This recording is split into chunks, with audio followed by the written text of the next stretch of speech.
Ticket texters are backing you up, John. Says, I'm seeing the most traffic on the roads this early that I have in 7 months. Yeah. And again, I usually am on the road much earlier, so my comparison is a little bit off. It just felt like there was more hustle and bustle early on. And I think some of it is actually people wanting to go to work early so that they can, whether they're going down to Comerica, whether they're going down to watch, because there's a lot of people that I've talked to that aren't going to the game. They're still going downtown because they just want to be there. There's plenty of restaurants, bars, places to hang out. Block party. Carson Anderson going to be down there later. Oh, huh? Yeah. Ticket text, that was, by the way, that was from Jason, his commute from Trenton to Bloomfield Hills. This one says, in the immortal words of the Goonies, it's our time. It is. It's our time. It's our turn. Morning, guys and Heather. Game day, possibly just like 84 again. The Padres won yesterday. Dave at work. Collision course. Oh, I didn't even think about them playing the Padres. As for who starts today, what about Montero, Ben, in Livonia? I mean, that maybe the most obvious is right in front of us.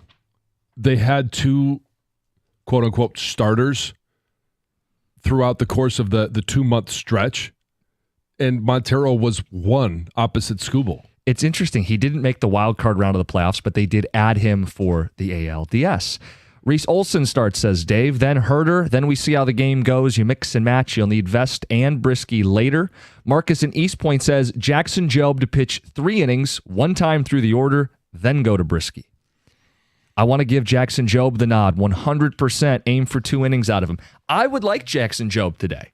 I would be excited just as a competitor to see how he approaches the game and how he approaches the start. I mean, he's pitched a couple games at Comerica. They've given him a big welcome in his debut. He would take the mound for a playoff game. Electric stuff, swing and miss. Leave everything you have out there for the first, 3 to 5 batters, 3 to 6, 7 batters, and get out of the game. And then pass the baton to the next guy.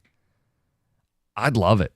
I know people are a little gun shy because he gave up a couple runs. We've detailed it. It was a dribbler, a bloop, a foul ball. He did not get rocked. He wasn't hit hard at all in his playoff debut. You can't be afraid to use him. Not that you're afraid. You're not, John, but they can't be afraid to use him. No, and he wouldn't be on the roster, the playoff roster, if they were afraid to use him. And when we talked to AJ, remember how excited he was that Jackson Jobe was coming up to be a part of the roster, even at the end of the season? Yeah. Like there was genuine excitement about having a new tool, a new toy to play with. Maybe that's today that you busted out. Texter says, you go with what got you here. It says you hand the ball to Montero. That's from Rick. Yep. These tools help. These tools help. Mm-hmm. I don't want to bury the lead. We have a great show today. We're going to be building up to this playoff game, but our guest list. We got Dan Campbell at 8:02. It's been a couple weeks. Mm-hmm. Cowboy week. Dan Campbell, 8:02. Anything happened in that game last year? A few things. And how about this for 9:02 today? Tarik Skubal.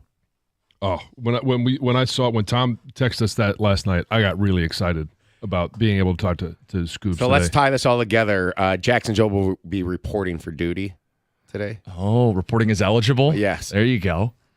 I just look at the show sheet and I go, hey, Dan Campbell, Tarik Skubal, not bad for a Wednesday. 8 o'clock, 9 o'clock, we'll get to it. Let's go to Heather's News.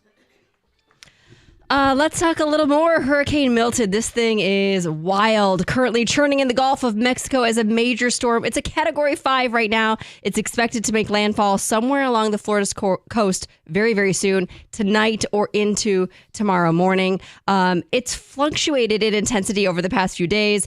Became this Category 5 storm in mere hours on Monday. It did briefly weaken for a moment back to a Category 4, but it just regained strength again. So currently, Category 5, winds up to 160 miles per hour as of 5 a.m. I mean, this thing is a serious storm. They say destructive, life-threatening storm surge is expected along the western Florida Gulf Coast. Devastating hurricane force winds will occur near the coast as well as inland into central Florida. Catastrophic, life-threatening flash flooding from rainfall is expected as well. And they say several tornadoes are also possible in the Florida Peninsula. When is it supposed to make landfall? Tonight or into tomorrow. Okay. Yes, it's soon, very soon. I keep seeing more and more videos of stuff. I mean, this seems... And then I read one article where it said like all the debris from Hurricane Helene is expected to basically become like missiles, Aerial right? Like assault, yeah. Yes. So this hurricane is going to pick up all the debris and just start shooting it around everywhere. Oh, it's going to level buildings. And people are trying to leave and they're getting stuck in traffic. There's gas shortages. It's a wild scene from what I've seen anyway in Florida. Yeah, I mean, obviously, if you've got any religion, pray to whoever it is that people who want to get out can get out, and those that stay to protect property or for whatever reason that they remain safe. Yep. On Tuesday, a couple guys attempted to break into a Monroe County home, but one of them was shot by a homeowner with a crossbow. Oh. Yeah. So police say 2 suspects broke into this house, and its 2 residents were home at the time, and one of the residents shot one of the suspects with the crossbow before they... Yeah. Little Chewbacca action. Before they got away. Police were able to find both suspects. One of them obviously was suffering from a major wound. Had to be taken to the hospital, underwent surgery. It sounds like ultimately will be okay, but both of them were arrested. And police are still investigating, but they say that the home invasion does not appear to be random. Like these targeted. people, yes, they knew each other. Detectives suspect the incident stems from a previous fight between the suspects and one of the victims who knew each other. So, wow. Maybe don't break into the guy's house with a crossbow, huh? Well, but the crossbows normally aren't locked and loaded in the house. Like and they're not easy. Most of them aren't easy to load quickly. Yeah. It's interesting. Yeah. The Red Wings have moved back their start time for their home opener on Thursday to avoid kind of an overlap there with the Tigers. So the game was originally scheduled for 7 p.m. It's now going to begin at 8 p.m. The Tigers have a game that day at 6:08, their start time. So obviously there's going to be heavy traffic. They're trying to avoid some of that with this later start time, but they're saying, hey, there's still going to be heavy traffic. Arrive early, prepare yourself for delays, and plan ahead for parking. Reserve a parking space so you've got somewhere to go. You know where you're headed. I am so happy they did that because as a season ticket holder, I have tickets to that Red Wing game. Yeah. I'll show up a little later and do the double dip. So that works out great. Well, you show up late no matter what. Stop it. I mean, even if you show up on time, you still have to use the restroom before you can actually get into the game. Should never have said anything. Heather, what else we got? Robert Saleh.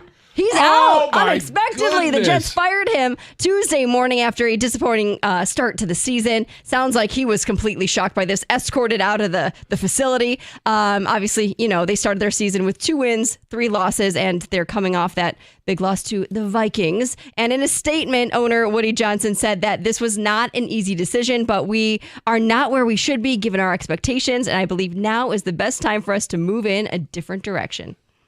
There is so much that's going to come out about this story that it is the drama involved. I don't know that I've ever heard when coaches are fired that they are escorted out of the building. Because here's the thing I know about Robert Saleh. Robert Saleh is a class act. And he has taken all the bullets and handled everything in the media. Oh, no, everything is fine with Aaron. It's okay that he's not here at minicamp. Hassan Reddick, it's okay. He's a pro. I mean, he has handled everything professionally. For the Jets organization to react like that it's absurd. Yeah, and I do feel bad for him because his overall career record is tarnished with Zach Wilson at quarterback for several seasons. And, his quarterback right now looks like someone who went to Egypt and got high in the offseason. Not like they're getting high-level quarterback play either. It's not all on Robert Saleh. And that's Heather with the news. Coming up next, Jets won't be in the power surge. We'll find out the top 6 teams. John Jansen next, 97.1.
Gets me every time.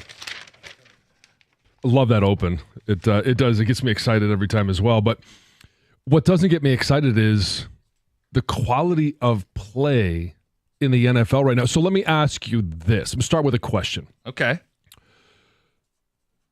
Are there just a lot of good teams in the NFL, or is there really bad football being played right now? And you could talk about the bad defense that's being played in Cincinnati versus Joe Burrow throwing for 5 touchdowns and, putting up video game numbers. They still can't win.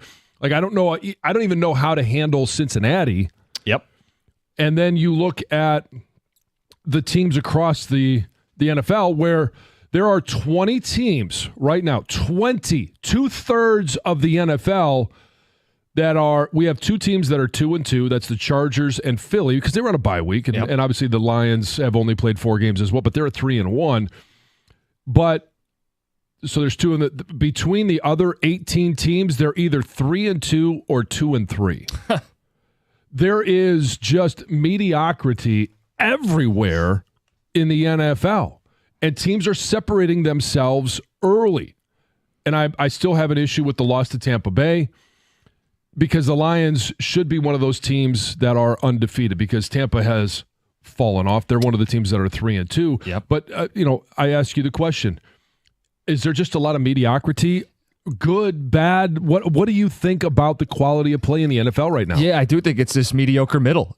And the stat's great. 20 teams hovering around that 2-3, 3-2 middle ground. But some teams are separating, and they should be featured. They should. And including the Ravens, who you guys yelled at me about last week. They should be featured. Oh, you think they should? I do. I'll just say that right now. But you go ahead. It's your power surge. All right. Let's see if they are featured in my power surge. Kansas City stays atop the league at 5-0.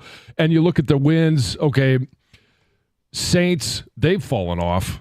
Boy, starting 2-0, and this is just, I'm talking about the opponents that the Kansas City Chiefs have played. They started off 2-0 and have lost 3 straight. That offense was on fire. Now they can't find a way to score any points. The Falcons, kind of not really sure what to make of them. The Chargers, kind of the same thing. The Bengals, it was week 2, but they have been consistent, especially that since they lost Rashee Rice, and we found out yesterday that he is out for the season. It's an LCL, not an ACL, but an LCL. And he's going to be done for the year, but they continue to win. They lean on different players. Travis Kelce, apparently he has been able to come out of the honeymoon that he's had with Travis Kelce and all of the commercials that he's doing to be able to be a good player again. That whole narrative really made me laugh. Minnesota comes in at number 2. They probably have the best resume. The only reason they're not at number 1 is simply because you've got a 2-time defending champ that is still 5-0, and they have Patrick Mahomes. But with wins over the Niners, over the Texans, both of those at home, but then they go on the road and they beat the Packers. Not much changed for me in terms of my opinion of them, of beating the Jets, because the Jets are, as we've already found out, a dumpster fire. But they're 5-0, so that's 1 and 2. Number 3, so the top 3 don't change from last week. Still Detroit. They didn't lose on a bye week. Nobody loses on a bye week. And right now, as we heard yesterday, all 53 were on the practice field. Frank Ragnow was there. Brian Branch was there. All 53. And they also brought off Mahogany. They got 21 days, 20 now, to figure out if he is going to be a part of this season or not. And I'm really going to be interested to learn more about him, because one of the questions that we had about the Lions was depth of the offensive line with Frank. Even going into the season before he had the torn pec, it was always going to be a question. I thought they played well at home last week. I like that he's coming back on the road to Dallas this week, that he is going to be a part of that offensive line in a hostile environment. Number 4 for me, last week, it was Tampa Bay. They have fallen out of favor. It is now the Washington Commanders, who were at number 5 last week. And when you look at what they've been able to do and the performance of Jaden Daniels, there's 2 guys that I'm really interested to see throughout the course of the year how they are going to handle success, how they are going to handle defenses adjusting to what they do, it's Sam Darnold with the Vikings. He's at number 2, but it's also Jaden Daniels, rookie, performing at an MVP level. Mm-hmm. Remember last week we had the touchdown Thursday, and it was, the 4 quarterbacks that are, have the best odds to win the MVP or the field. You took the 4 quarterbacks. I took the field. Don't be surprised if Jaden Daniels stays in that conversation, and maybe he actually finds a way to win it, because who's done this as rookie? He's even outperforming C.J. Stroud from last year. Now, we'll see. There's a lot of season left to go. How our defense is going to adjust. How is he going to handle everything? But they've got wins over the Bucs, the Giants, the Bengals, the Cardinals, and the Browns. So I'm looking at it going, not a lot of great defenses in there, but he is finding his footing. So they come in at 4 for me. Number 5 is Houston. And I've got them in there. I think I had them out. You did. Last week. And it was a bad loss to the Vikings. And then they didn't really do much 2 weeks ago with a win at the Jags, where I was kind of like, what's that really mean? Because the Jaguars are as bad as anybody. But then a quality win against the Bills. And no, the Bills are not number 6, which I had them last week. Number 6 is your Baltimore Ravens. I got them in. They're the only 2-loss team that comes in. And obviously we know they lost to the Chiefs, which is a good loss. They're the number 1 team in the NFL, in my opinion. But they had that disaster at home against the Raiders, but they've recovered. They've played well against the Cowboys, the Bills, and it was an absolute shootout against the Bengals. I don't know, again, trying to figure out what it means against the Bengals because their defense is horrible. Right. But Lamar Jackson is rallying the troops. He's playing, I think, at another MVP level, even though they have those 2 losses on their resume. So just to recap, Kansas City 1, Minnesota 2, Detroit 3, my Washington Commanders at 4, Houston and Baltimore rounding out the top 6. So I think biggest losers from last week were definitely Pittsburgh, Tampa, and Buffalo. Yeah. I mean, those are really, they would be right there. I think those are the next 3 teams. Tampa especially. I don't know how they lost that game at Atlanta. Yeah. Atlanta's living a good life right now in the cosmic world because it seems like little things in games go their way that make no sense. I think Atlanta's living a good life, and I think Pittsburgh's living a good life. I don't trust them. I don't trust the quarterback position. And there's talk that they may actually go to Russell Wilson. Well, that was the original plan, so we'll see. I nearly have an identical one. I think you nailed it this week. And I do think a little consideration needs to be given to the Vikings jumping the champs, but for now, no. And they'll get their opportunity when they play the Lions in 2 weeks to maybe do that. Yeah, I think I would flop Houston and Washington. Washington's the teams they've beaten are 6-14. Yeah, and last thing, I'm sorry. Yeah, you're good. Last thing, Washington goes to Baltimore this week. We're going to find out. I have Baltimore in now. My bold prediction was that they would miss the playoffs this year. I won't completely remove that yet, but I look like an idiot right now. I think you got the right 6. And like Tom said, I think there's a debate about 1 and 2 on this year alone. I get why you put Kansas City 1. I think Houston, you could justify ahead of the Commanders. And yes, the Ravens belong. It's about time. The Bills. It's about time. They started off 0-2. Sure, I should put them in. I should have never had them out. Listen, a little bit of that win was the Bengals giving it to them. Absolutely. And the Ravens pass D, the reason I put them in last week was their pass D is not good. And it's very un-Raven-like. Well, Joe Burrow put up bizarre numbers. Now, I also put that loss on Joe Burrow because of the interception he threw at the end. If he doesn't throw that pick, if their kicker makes a kick that most kickers are making now, they're not in the rankings. I mean, how about their coach doesn't run it 3 straight times to kick a 53-yard field goal when Joe Burrow's thrown 5 touchdowns and he's your quarterback and it's a home game? A lot of reasons the Bengals are 1 and 4. That is the power surge. It's 97-1. Hey, when it comes to managing your finances, you need a bank that gets you and understands you and your situation. And they're genuinely interested in your success. That's why I bank with First Merchants Bank. Whether it's your business banking or day-to-day personal banking, First Merchants Bank is 100% interested in helping you prosper. First Merchants bankers are attentive. They're going to take the time to get to know you, work with you to build a financial plan that fits your situation. And when you have things that come up, I've mentioned this over the last couple of weeks, there's banker's hours. but they also communicate via text, via email, and you can reach them after hours, before hours, because they know that's what you need. When you make the switch to First Merchants Bank, you're also going to get access to their highly rated mobile banking app with innovative personal finance tools. Plus, they're deeply connected to the community's needs because it's their community as well, and they volunteer and donate to local causes to ensure that we all prosper together. This is the difference of a 100% interest in you. For a better banking experience, visit firstmerchants.com. That's firstmerchants.com. First Merchants Bank, helping you prosper. Member FDIC, equal housing lender.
Call from FS1. Padres win. Baseball in the air. Tigers host a game today, 3 o'clock. Pack the park. Block party beforehand. Carson Anderson will be out there. Our show today has both Dan Campbell and Tarik Skubal. Oh, it's so much fun right now to be a Detroit sports fan and obviously doing Detroit sports on the radio. It is the excitement of something new coming with the Red Wings and the expectations, whether or not they want to say it. We can. You're a season ticket holder. It's going to be an exciting season. I know we're just about to get going tomorrow night, but obviously there's a buzz about the Lions. We are wrapped up right now with the Detroit Tigers and a home playoff game. I can't even believe I woke up this morning and we're going to host a playoff game in Detroit when in August we thought this team was dead and buried. We were ordering the tombstone for this year's team. And I think it makes it feel even better because of that, because of how unexpected it is. Like some people have tried to use that as a knock on this team. The fact that it's unexpected has made it that much more enjoyable for me. And I think the city will take it any way we can get it. It's been 10 years. Pack in the park. The Athletic ranked Detroit as 8 of 8 home environments remaining in the playoffs. Yeah. Number 1 was the Padres. You just heard Tatis. This is not 8 of 8, and I think we'll show out today. This should be fun. Dan Campbell at 8 o'clock, Tarik Skubal at 9 o'clock. Loaded show today. 7:02, John, I want to play a fun game with you. And Gov. And Heather and Greg too, I guess. I have the lineup the last time the Tigers played a home playoff game. I want to see if you can guess how many of the 9 plus the pitcher at 7:02. You just did the power surge. You had a couple NFC North teams in there. This division has 4 teams.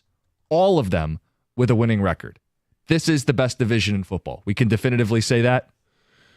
I think it is. I think it's clear that it's the best division in football. It's certainly the toughest division. And I don't know what we're making of the Green Bay Packers. And I'm even though Chicago had one good day, I'm not sitting here saying, oh, Caleb Williams has figured it out. It's 2 straight weeks that it looks like the light bulb's gone on. Okay, well, I expect him to get better. And I expect him to be a good quarterback in the NFL. I expect him to still be a rookie. And I go back to leadership. Matt Eberflus. I don't think he's the right fit in Chicago for that team. They've got talent, and they're going to continue to get better. But if you look at all the other conferences, certainly in the NFC, no one's going to sit there and say, the NFC West, the South, certainly not. Or the East with the Cowboys and the way the Eagles have fallen on their face, especially defensively. The only other division that you could talk about some in the AFC is your thoughts on the North. With Baltimore, Pittsburgh, Cleveland's a dumpster fire. And Cincinnati, I'm not ready to bury Cincinnati, even though they're 1-4. Yeah, it's so tough because I don't think highly of Pittsburgh, and I do think the Bengals are better than their record. But if you take it for what it is, a bad Browns team, Bengals team that's underachieved, Steelers team that feels fraudulent, and the Ravens, we fought about it on the show. I think they're good, but there are some concerns there. How about the West? The AFC West, because the Broncos have won 3 straight. You have the Kansas City Chiefs. You feel like the Chargers are going to be at least a 500 team. Yeah. Takeaway is the AFC's just not as good as we thought it was. Sure. No. There's a lot of teams, and that I do think you're right about the Bengals, but they're at the breaking point. Like, teams have bounced back from 1-4. I know it's happened several times in my life, though, that they have gotten back into the race. Do they actually get back into it? No. I mean, it's just a catastrophic divisional loss for them at this point to think that they can catch the Ravens. As early as it is, it would take things happening to the Ravens in order, like injuries to Lamar or something, or significant other injuries. But I think the general takeaway is the AFC's garbage compared to what we thought it would be. Like, after Kansas City, are the Ravens the second best team, really? In your power surge, 6 teams. Was it 3-3? Yeah, because I had Houston in there as well. Yeah. Houston's defense has been kind of a surprise to me. I thought that they would be better defensively. C.J. Stroud has been good, but there's been a turnover issue. Offensively, it's not all on C.J. Stroud. Nico Collins has hurt his hamstring, too. Yeah, Nico Collins is dinged up. I think that's going to be a big deal. And we'll see the signing of Stephon Diggs. Hopefully Collins is out for 4 weeks. I hope not. He's on the fantasy team. Yeah, Sunday night. later I on. know. I was thinking that about Dallas this week. Is Micah Parsons back? But then I thought, you know what? I don't want him to be out. I want to see Penei Sewell play with his toy. Like, I mean, just Really? Yeah, I mean, just sit there and throw him around a little bit. It's like a cat. It's like, this is where I become, on your side of the fence there, Jimbo, with your love of cats. It's like a cat playing with his toy. Yep. And just tossing it around a little bit, seeing what happens. I'm excited about that. But if he's not, so be it. I don't care. Going back to the North for a second, okay. I don't think Chicago is this like playoff caliber football team. We talked a lot about that in the offseason, right? The hype machine around Caleb, a rookie, Chicago, Hard Knocks. But I think you're a little dismissive of them, and they're the key to making this argument for the North being the best. John, they have not given up 20 points in a game yet this season. I think if you go back to the middle of last year, they have one of the best defenses. And I know we glamorize offense, and LaFleur's a great offensive coach. You might need to give Eberflus, at least as a defensive guy, his side of the ball more credit than you are. But they were given a gift by opening with Will Levis and the Texans. They played the Colts, who they actually lost to. Yep. And I'm sorry, they gave up 21 in that game. Yeah, and the Panthers. So it's 3 of those games, and then you look at the Rams. Rams have been banged up and haven't performed well, and they lost to the Texans. But that I think that the Texans lost. I could look at that and say, okay, they only gave up 19 against the Texans. My point, though, if that's the worst team in your division and they can be flirting with 8 wins this season, I mean, that speaks to the quality of this division. I talked about all of the teams that were either 3-2, 2-3. And Chicago is obviously amongst those 20 teams. Green Bay is amongst those 20 teams. But it's the only division in all of the NFL that does not have a team with a losing record. Yep. Now, we'll start seeing some of those things sort itself out because you're going to start to see some more division games. And somebody has to win. Somebody's got to lose. But how real are the Minnesota Vikings? How much do you trust Sam Darnold? How much of it is Kevin O'Connell? So I go back and forth. Like, you would think Sam Darnold's going to turn into a pumpkin. Like, this is who he is. At some point in October. Coffee mug slam there. Sorry about that. At some point, he's going to look like the guy who's the journeyman quarterback. But then I stop myself and I say, hold on. Who's the quarterback of the Detroit Lions? Do I need to be very careful writing guys off? If they find a good situation with a smart staff that sets the quarterback up to be successful, do I need to be careful assuming Sam Darnold's just going to fall apart? And I think I do need to be careful. So I will take the Vikings seriously. Those are games Detroit's going to have to fight and earn, and I expect they will. But I'm not going to just say, hey, Vikings are frauds, they're going to fall apart. They're going to be in this. That final game of the regular season is against Minnesota. Before the year, didn't think it was going to mean a whole lot. It may mean a whole lot now. Take them seriously. 248-539-9797. All right, 7 o'clock hour. We got a home playoff game. We'll talk about plans. Plans for you, plans for the team. Who starts today? We'll get to that at 7:18. John, your best guess at the Tigers lineup, the last home playoff game they played. That's next. It's 97.1.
Good morning. Jim Costa with John Jansen, Heather Park, Gov and Greg behind the glass. We have playoff baseball in the Motor City. 8:02, Dan Campbell. 9:02, Tarik Skubal.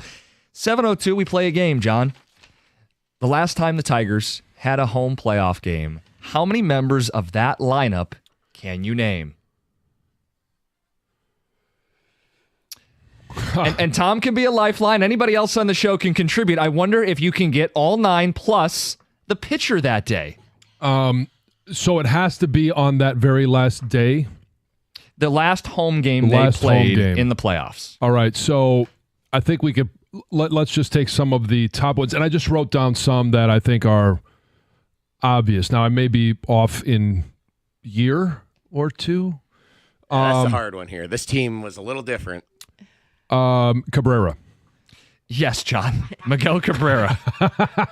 He hit third. Woohoo! All right. JD Martinez. JD Martinez hit fifth that day and played left field. Okay. Nick Castellanos. Third base, he bats seventh. 3 for 3. Nice. It's a good pickup. I believe we talked about this guy because he is back. Was Alex Avila in the lineup? Behind the dish and batting sixth. Nice, John. You are doing well. Did I already pick the DH? No. Okay, DH, Victor Martinez. Yep. Yep. You got the heart of the order. You've gone 3 through 7. Was that All right. bad Victor, 600 OPS Victor? Remember those days? Oh, no. This is where it gets to... I can give you positions you're missing. Okay. Second base, right field, shortstop, center field, and starting pitcher. Okay, second base. Come on. This is where I can help if you give you another second here. Kinsler. Yes! Remember, they got rid of Prince Fielder. Yep. Everyday Ian played second and led off. All right. Give me the next position. Batting second, the right fielder. You can pass and move on. Batting eighth, the shortstop. Batting ninth, the center fielder. Austin Jackson. Yes. No. No. Was he in the outfield? No. Torrey Hunter. Torrey Hunter playing right field and batting second. Okay. Okay, you still need 8 and 9. Who are the grittiest? 8 and 9. Shortstop, center field. Now, I know this, but I don't know if he started the game. No, this is who started the game. Okay. Isn't it Hernan Perez who made the last out? He had the last out. He would pinch hit for the 8th spot. All right. Romine. Who is Andrew Romine. Yes. Andrew Romine. So who am I missing? The 9 hitter, a fan favorite, could play every position. Inge was gone, wasn't he? Yes. DKB. DKB. Oh. Don Kelly, baby. Yes! Listen to Heather. Were you I was working that game? Yes. Okay, so who was pitching? Oh, that's a piece of cake. I This don't is a know. layup. Verlander, Scherzer. Yeah, I was going to say Verlander. Okay, or so Scherzer. I vividly remember this day. They were down 2-0, and basically the sun was setting in real life, and it was setting on this era of Tiger baseball, and the guy they went to go get that I thought would put him over the top the year before was David Price. Yeah. He pitched 8 innings, gave up 2 awesome. runs, 112 pitches, workhorse. Only gave up the 2 runs. They lost 2-1 to Baltimore, and the sun set on playoff baseball. You did pretty good. You did great. That was outstanding. Who was the one that I missed? Oh, so who was in center field again? Don Kelly was in center field. Yeah, I was not going to get that No. one. Yeah. They did use some pinch hitters. Brian Holiday appeared in this game. Rajai Davis appeared in this game. Yep. Hernan Perez. Would have never got that one. And how about this one? Ezekiel Correa appeared in this game. Who's that? Forgot he was even on the team. Yeah. They even got the wrong Correa. Yeah, I mean, it's 10 years ago, but I was done playing football at that time and onto my sports fandom. Heather, you were at this game. I was at the game. I worked these games. I got to work a couple of the games. How many? There was 3, right? I think I worked 2 and went to 1 as a fan. DKB was a really good pull. The names you said were like, Yeah. that's when I just started working. So they're like, those are my Ingrained, yeah. guys. Yeah. I wouldn't have got all of them. I could have named like the roster, I think, but not exactly who played. But those games, you guys were so electric. You know what? How it feels for me? It feels like I do this a lot. I think things are going to go just like they're going to go in a movie, right? Yeah. Like they're going to be amazing. And then normally I'm let down because things don't go that way. Those games were just like out of a movie. Really? Like when I was in the stands and you got those rally towels and everyone is like swinging. It was just like unreal. Earlier that season, I was an intern at the station. And Rajay Davis had the walk-off home run at Comerica Park. I was at that game. Like that feels like forever ago. I was at that game too. It was forever ago. Yes, Greg, I was big at the time. You keep gesturing. Yes, Oh, here he goes. You know what? I've never seen FJC. I've never seen Fat Jim Costa. Yeah. I've never seen FJC. You know, You've never shown me a picture You've never seen a picture? of FJC? No. Yeah. so when You got to show them I'll pull up a photo here in a second. When they announced that I was going to take over in mornings, the Free Press used a photo of FJC. Like bad form, Free Press. Oh, no. Bad form. Wow. I'll dig one up for you here in a now second. now they see one of our beautiful show photos. Exactly. Me and my children. Yes. Gather round, kids. We didn't Come take new gather. pictures, and I haven't seen them. I don't know where they are. We had one where were you trying to separate the Yes, two you of us guys were fighting? trying to fight, and Yes. I was in the middle, like, Yes. calm down, boys. I know there's Calm a down. few options that I'd like to see. What happened to those photos? Anyway, He was just husky. Husky, yes. He was No, he actually no. he was in the Clydesdale You're gonna own it? category. at the heaviest, 270 for me is that's fat. It doesn't even look like you. My 270. face is all Yes. puffy. 270. Yeah. Well, I know. Listen, I'm not Yeah. 6'6". No, yeah. Well, I know 270 on your frame would be something to speak about. Yeah. Now, does frail John Jansen weigh that much anymore? No, I'm not 270. You're like six. I told you No. a few weeks ago. I saw a Michigan Review or whatever it's called right now Yeah. inside. Inside Michigan football. Yeah, and you were looking a little sick skinny. Sick skinny, huh? Do I look sick skinny? I don't think you look Well, you No, look skinny you on don't. TV. You don't. You are skinny though. You Yes. weren't. I'm over. The TV adds 10 pounds. Or Jim, you were portly, right? portly. Yes. It's like signing up for like a 5K that you're going to do, like the Girls on the Run. You know, Yeah. you sign up for the thoroughbred category. Oh, gosh. Wait, what is that? That, John. Yes. Oh, trust me. I have signed up for many an event, and they have thoroughbred Yeah, category? sometimes they have the thoroughbred. Yeah, because they don't want it, like, because you know, like you want to be No. classified with those that are built the same as you, so you can compete with them. They have the Okay. age categories, Okay. they have the weight categories, but they can't say fat. Okay. They got to say Clydesdale. Thoroughbred. Clydesdale. Yes. I'm in the Clydesdale category. Are you looking for You a were, picture? maybe. Yeah. I am looking for a picture. You got to go way back. I know it's scrolling all the way back. I was trying not to draw attention to the Kudos fact. to you for losing the weight. By the way. Yeah. Oh, my gosh. Yeah. Yes, And exactly. keeping it off. It is Yeah. a very hard thing to do. Yes. Losing it first, keeping it off, especially since we sit on our butts for 4 hours. I don't see you eat much though at all. Oh, I eat too much. I actually would like to lose a little bit right now, to be honest with you. This is a skinny guy. Yeah. Just 5-10 pounds, lean up a little bit. Yeah, nothing wrong with that. I think that's normal. You're gonna hit that media buffet down at Comerica Park Oh, today. there you go. I don't think either of us are going anywhere without our shirts on. That's a fair point. Yeah, that's right. Could dim the As lights I a get little older, bit, please. gravity wins. Yeah. Oh, you get the moves? Of course, of course. Man boob. Yeah, that's right. Oh, boy. The Mickelsons.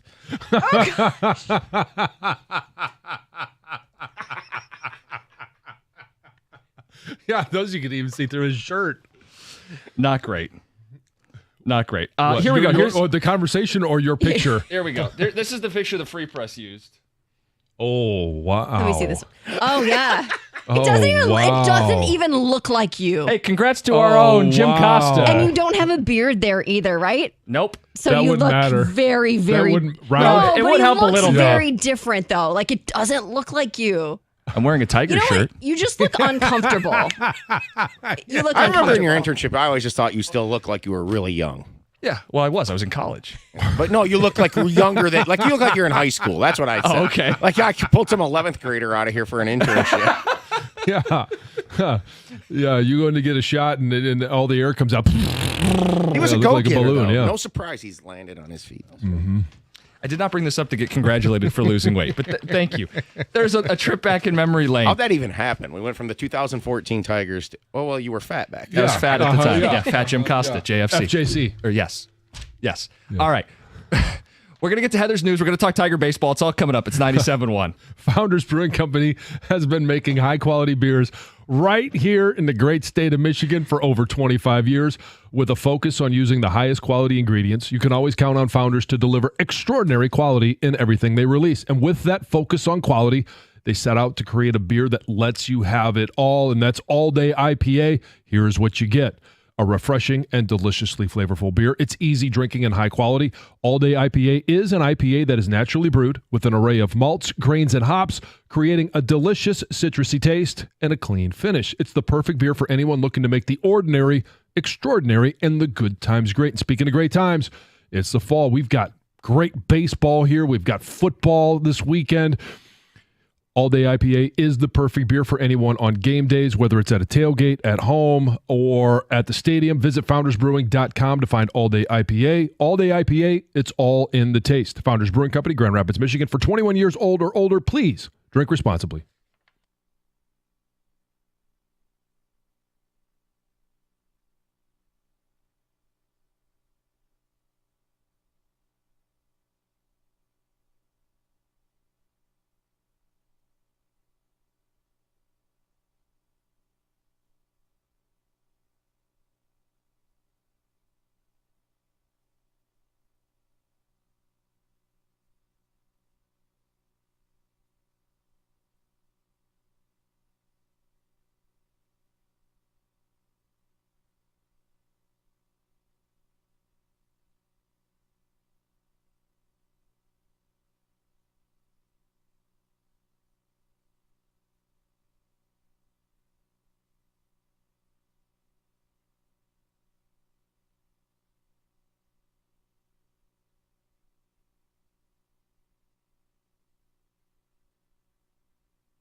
Hey, looking for ways to level up your fitness? Well, the YMCA is always welcoming new members with no contract and no joiner fees. I'm loving the YMCA family membership with access to indoor pools, Les Mills Group Fitness, hundreds of machines, all with free child watch while you work out, and for less than $3 a day. And today you can go and try the Y for free. Visit any of the 7 Metro Detroit locations and get a free guest pass. Learn more at ymcadetroit.org and find what moves you today.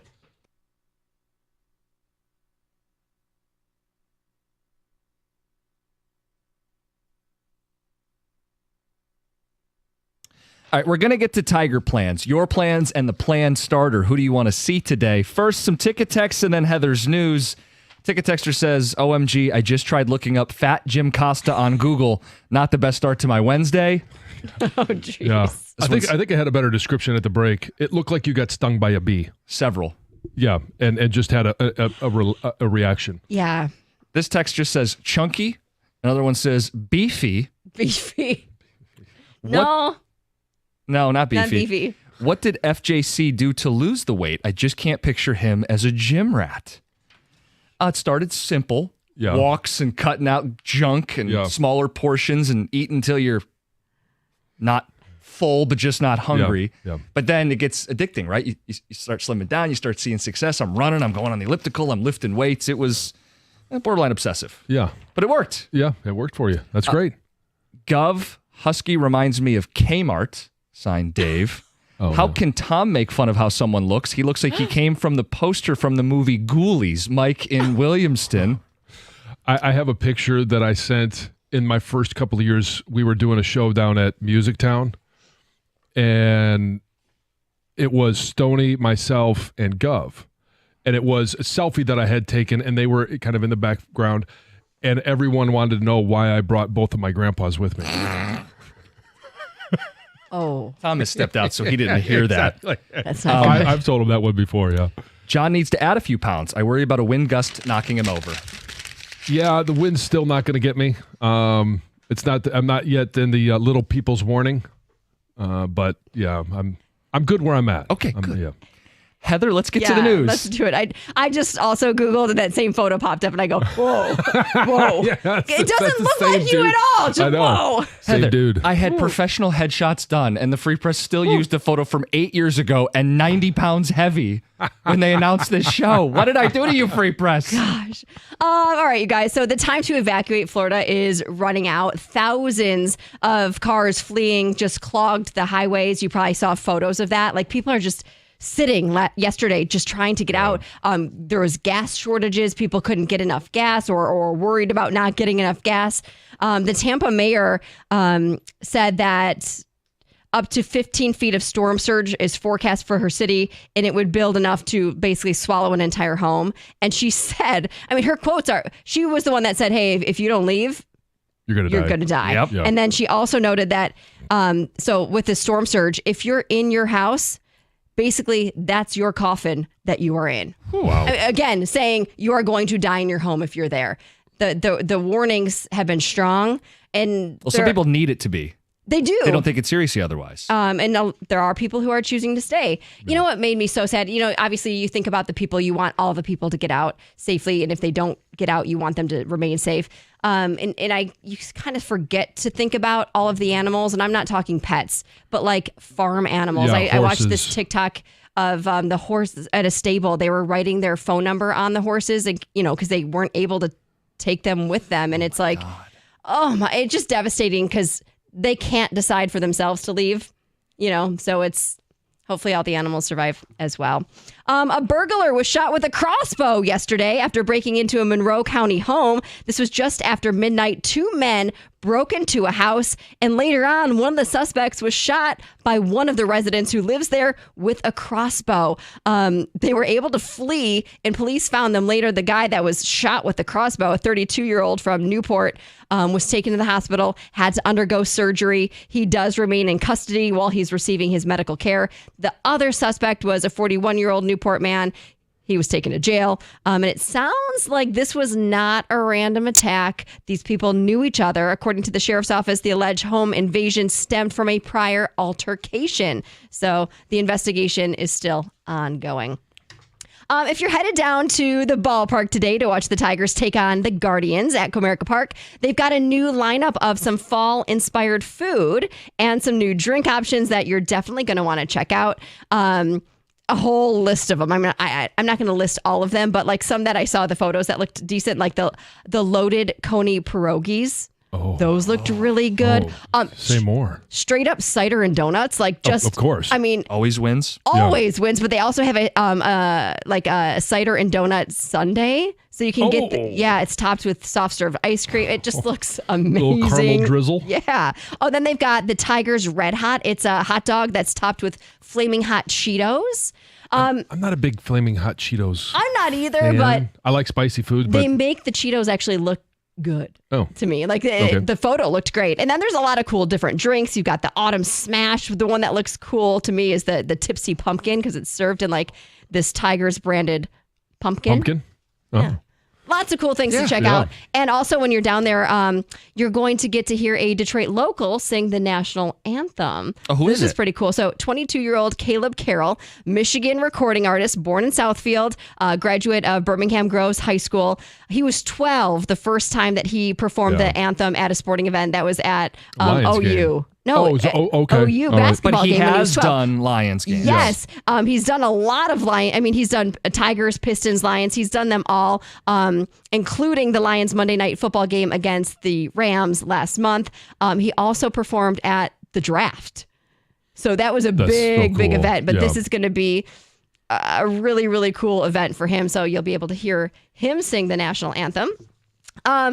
Something cool, when you drive around, I'm sure you see a lot of the Spirit Halloween stores. They're everywhere, right? Mm-hmm. They opened like a record number of locations this year. Well, they're going to stick around, but not for Halloween. Now they're going to open several Spirit Christmas stores this holiday season. So basically just everything. So you can dress Christmas. up as Santa? Or Well, they say ornaments? The locations will be stocked with thousands of stocking stuffers, holiday apparel, so fun gifts, unique decor, plus special trimmings to celebrate an unforgettable Christmas. These locations will open on October 18th, and then others will open in November as well. They should just call them Bronner's South. Yes, exactly. Who needs Bronner's now? Right. I know. I'm a little disappointed that these are going to be so available that it might deter FJC from going up to... Oh, this is going to be nothing like Bronner's, though, to me. I know. Nothing. It won't compare to that. I mean, it will just be your fun little Christmas things that you need to get your hands on.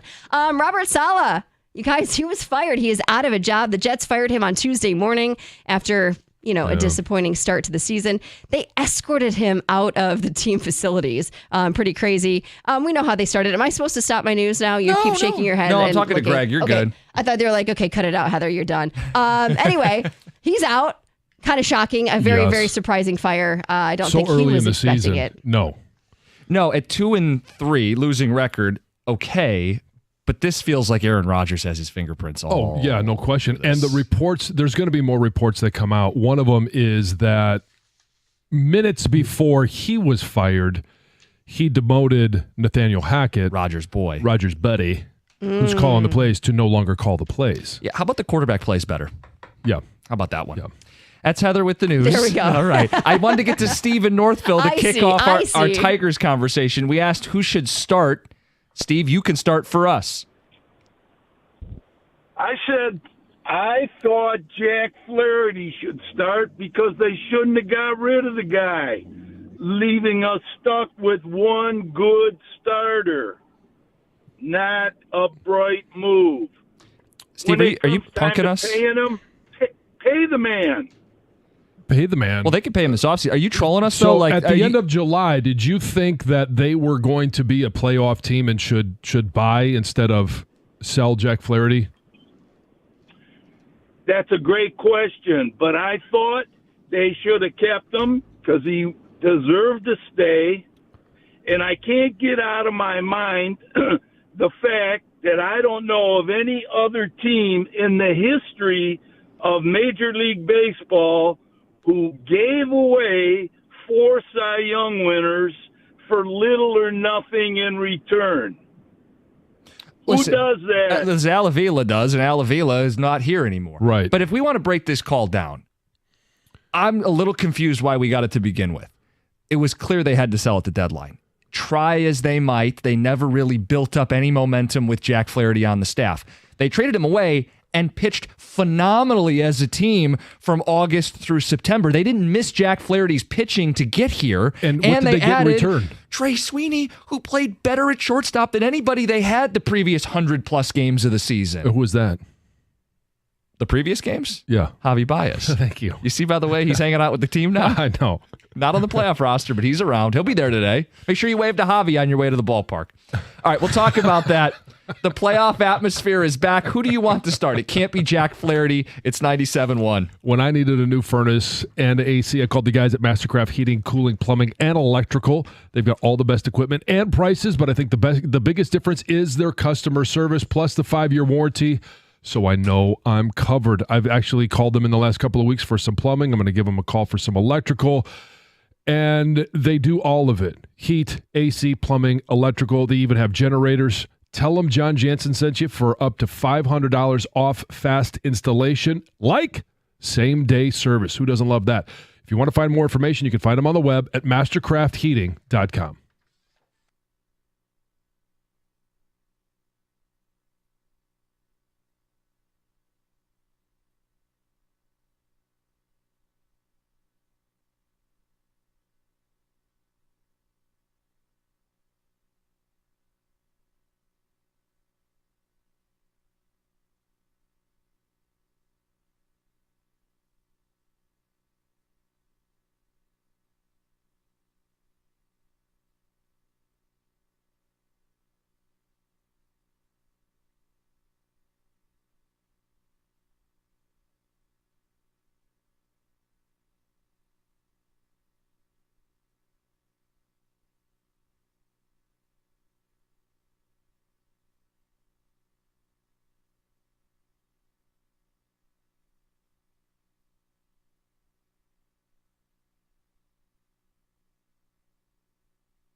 Game 3 today, 3 o'clock. Fired up. Playoff baseball returns to Detroit. John, I was buzzing driving in today. Everybody's feeling good. Just a little hair stands up on the back of your neck, and you start to think about it. Like, we're like you don't get pulled over there, Jim. Yeah, I was going to say, what'd you have for your morning sip? Buzzing on the way in? No alcohol involved. Just feeling good. Natural buzz. That's right. Because, I had been thinking about this, and 10 years, we've done so much talk about lotteries and drafts and selling at the deadline. But we're capable of showing out, and it's going to be a great atmosphere today. The city's finally awake. A texter yesterday, I'll steal their line. It's our turn now. It's Detroit's time. It's all coming together. We got a great football team. Dan Campbell going to join us at 8:02. Tarik Skubal at 9:02 today. Everything's lining up. Red Wings will come back tomorrow. Everything's good. It's our turn. We've done the losing routine. It's our turn. And we want to hear from you guys. Your plans today. Are you making it down to the ballpark today or tomorrow? You got the block party today. Carson Anderson will be out there today. Mm-hmm. What are your plans? And what are the plans for this baseball team? We still don't know who the starter is today. Is it? I mean, I bristled at it a little bit yesterday when you brought up Jackson Jobe. Do you think A.J. Hinch would hand him the ball with the series tied 1-1, the first start in Comerica in a decade, and say, go face the top of this Indians lineup? I think he could. He put him in a one-run game, and sure, I think he should, John, because he has the stuff to get swing and miss. These guys haven't seen him. I know the argument is to go back to Tyler Holton, and I haven't lost confidence in him, but I think it's a bad matchup. Kwan hits lefties better than righties. Jose Ramirez crushes lefties much better than righties. I don't want to put a lefty out on the mound to face the top of the Cleveland Guardians order. I want a righty. I want a guy with swing and miss. I want a guy who, hey, they gave him a hell of an atmosphere when he made his major league debut. Get him in the ball game, have him face one time through, have him pitch 2 innings, and get him out of the ball game. And then settle it on and pass the baton to the next guy. I don't think you should have any apprehension of going to Jackson Jobe. He's on the playoff roster. They used him in a one-run game already, and he didn't give up any hard contact. No, I think Jobe makes a lot of sense today. So our candidates, just so I'm not, so everybody knows what they're picking from. If we're going right-hander, you got Montero, Brisky, Madden, sure, Vest, Hannafy, Foley, right, or Jobe. Because I think Reese Olson is probably the guy that starts tomorrow. Yeah, I mean, I think he would be available today, but I think tomorrow is on more regular rest. He did throw 5 innings in game 1. Mm-hmm.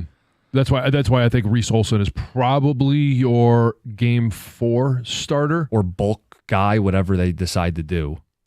Yeah, I think that's a good group to pick from. Brisky has been an opener before. They've used Brisky as an opener. They used him back-to-back days down the stretch in September as an opener. He's pitched so well that AJ's used him as the leverage guy, right? When they run into trouble late in the game, they go to Brisky.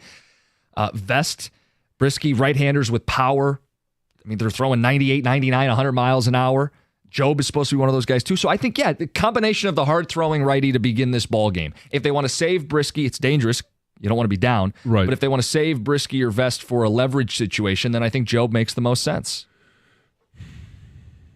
You still don't love throwing the rookie in there. I just...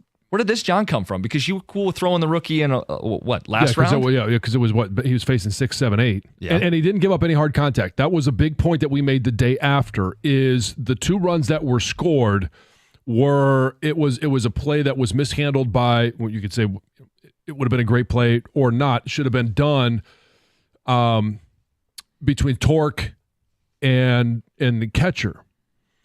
But I look at, I just don't know that I want to hand the ball to him to start game 3, series tied 1-1. It's just the scene I already set. I just don't know if I would go there. If A.J. Hinch does, that's a boss move. It's a ballsy move, and you better be right. You better be right. Ticket texters. My wife surprised me with tickets last night when I got home from work. 3rd year anniversary. We're right behind the visiting dugout. We'll chirp them all game long. 3rd year anniversary. Honeymoon's still on. That's awesome. Hopping on the Windsor to Detroit bus shortly to be part of the greatest day of baseball in a decade for the city of Detroit. Yeah. Ticket texters on the pitching decision. Give me Brisky for 2 innings to open it up. Then when you get back to the top of the order, then you can switch it up. It's all about using your best guys against the Guardians' top of the order. Is it a smarter move if you put Brisky in to start, and then that's when you go to Jackson Jobe, even if he does face the top of the lineup, but it's in inning 3? Right. I mean, that seems to be more logical to me, but logic has not played into the whole voodoo magic that has happened for the past 2 months. People reacting to the last phone call we took. Get this bleeping troll off the air. Yeah, what the hell was that? 7:30 in the morning, this guy's sipping from the red cup talking about Jack Flaherty. Did these callers watch the team play? Love the show. I'll be heading downtown around 9 a.m. First playoff game as an adult. I'm going to take it all in, Keith in Dearborn Heights. I think Brisky will face the first 6 batters, then bring in Jobe for 5 innings. Well, I don't think he's getting 5 innings. Then Vest, Foley, Holton to finish it off. We need runs early before they do. Let's go, Gritty Tigers. Yeah, I mean, you could go Brisky for 2, Jobe for 2. Then that gets you to hopefully up at that point.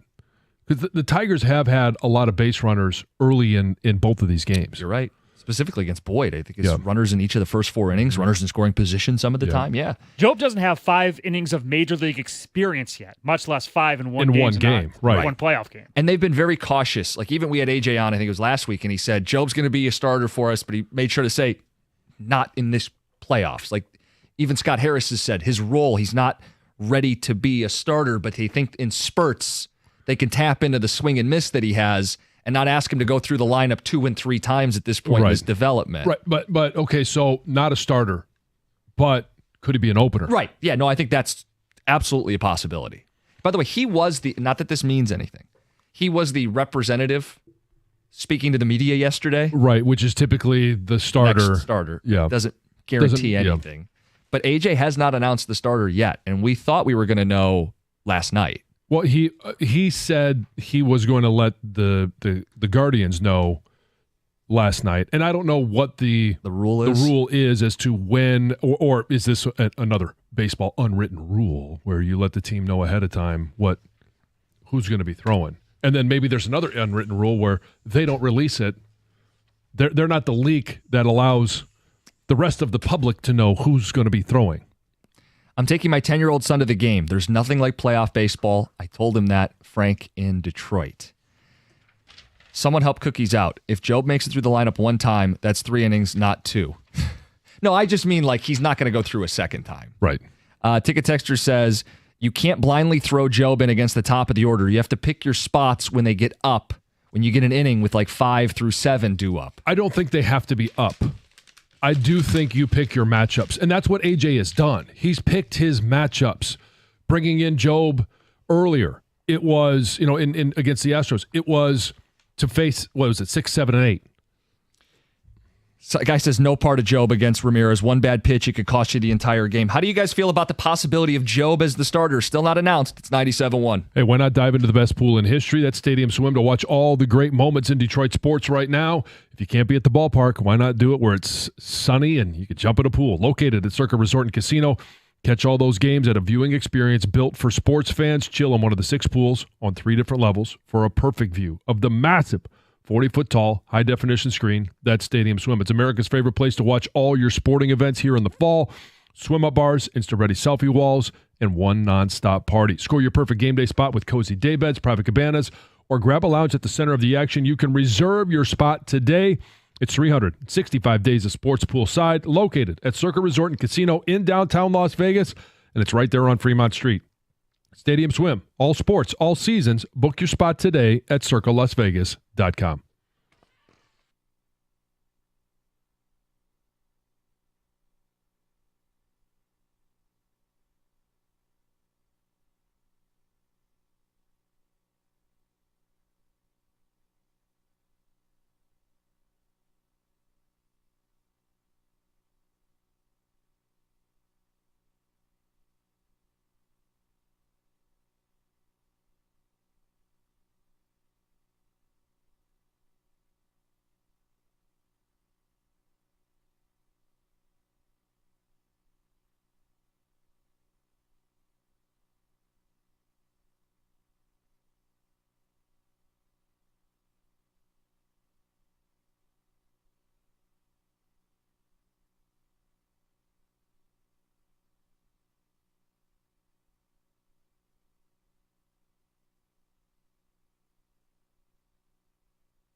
Jam-packed Wednesday show. We have Tarik Skubal at 9:02, Dan Campbell at 8:02, minutes away.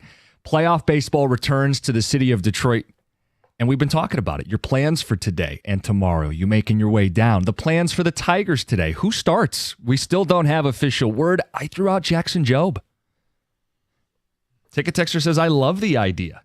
And he says, I wasn't thinking of it until you said it, Cookies, but I love it. Throw the young kid in there, see what he can do. The fact the Guardians haven't seen him could be a better percentage going towards the Tigers. But is it more of a, like he said there, I love the idea of it versus I love seeing it in reality? Ticket Texters making their points that it takes some pressure off of him because it's not a high leverage situation. What do you make of that, John? He says it's not a terrible idea. The lowest pressure point in the game would be the start, other than a blowout either way. It is not the lowest pressure point. And I don't know that there's – here's the thing. I don't know that there's going to be a low pressure point in this game. Hopefully, yeah, okay, you'd love to start off with 2 runs in the first. Maybe you add another 1 or 2 in the third, and you've got a 5-1 lead going into the 5th. See, I don't think they view him as a guy who they're going to save for a 5-run game. No, because I don't think that's why I said, sure, you'd love to have that. That's not going to be reality. There's going to be a high-pressure situation at any point. But I'm not going to sit here and under any circumstances say the low-pressure point is starting the game off, the first one at home in a decade. I mean, how old is Jackson Jobe? 21? He was 11 years old the last time the Tigers did this. Like, there is going to be pressure on whoever starts this game to make sure that the Tigers get off to a good start, and not like game 1. I would love to know what the plan was to start the series and if that plan was changed, because I still think everything pointed to Holton opening today. There was enough time in between games for him to open game 1 and game 3, and I think the plan all along was probably to do that, and that's why we're sitting with undecided, 7 hours before the first pitch. And, they named Holton a day before last week. We knew in advance. So I think maybe something different here. And I think the tough dilemma is that do you stick with what got you there? Well, I think what got them here is playing the matchups. I don't want a lefty against the top of this lineup. Well, I know they did it in game 1. I don't think it was backed by the numbers. And I hope that they throw a power righty, and it could be Vest, it could be Brisky. They've been leaving them for high leverage late in the game. Jobe's a power righty. He's on the roster. Pitch him. Let's get to Austin and Dexter. You're on 97.1. Good morning, gentlemen. What's up? I think Jobe. I like what you guys said. That somebody said. I like the idea. I think that goes one of 2 ways. I think he comes out shining, and we see what he's like in a pressure situation, and he can go throw some good pitches and get some outs. Or we're looking at like the first day down in Cleveland, where we're like digging ourselves out of a hole out of 7-0. I agree that there is no low pressure point. He's 22 years old.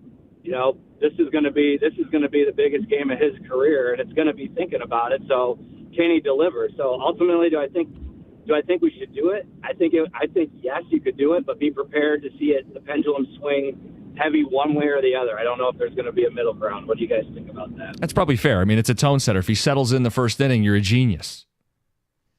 If he doesn't record it out, it's Tyler Holton all over again. You don't want to be trailing with this Cleveland bullpen. I get it. It's high risk. Yeah. I mean, anybody you put out there is going to be high risk because of the lineup that they're facing. It's whether it's Brisky, it's high risk because of who they're facing. If it's Jobe, it's high risk. Maybe a little bit more high risk because he's not started a game at the major league level. Now this is the third game of the ALDS, and it's still the lineup that he's facing. Yeah, and the reality is it's not a Skubal start, meaning you're going to use like 5, 6, could be as many as 7 or even 8 pitchers. Any one of them could break the chain.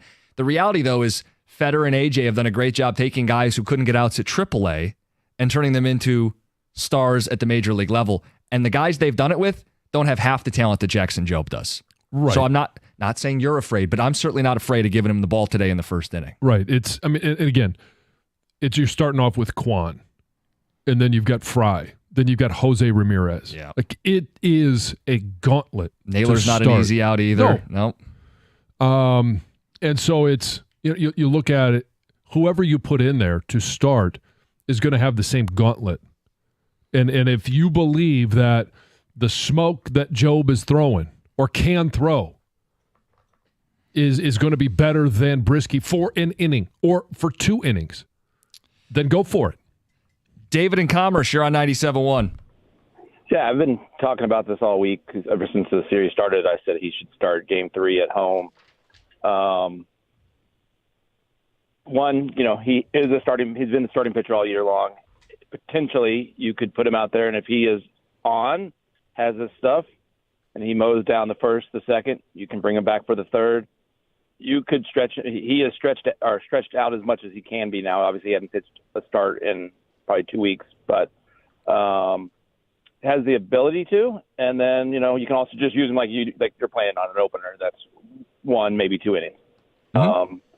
So I love it. That's who I would have go to, because I think especially if we move on, we need to be able to have pitchers who can go more than an inning or 2 in a 7-game series that you're playing back days.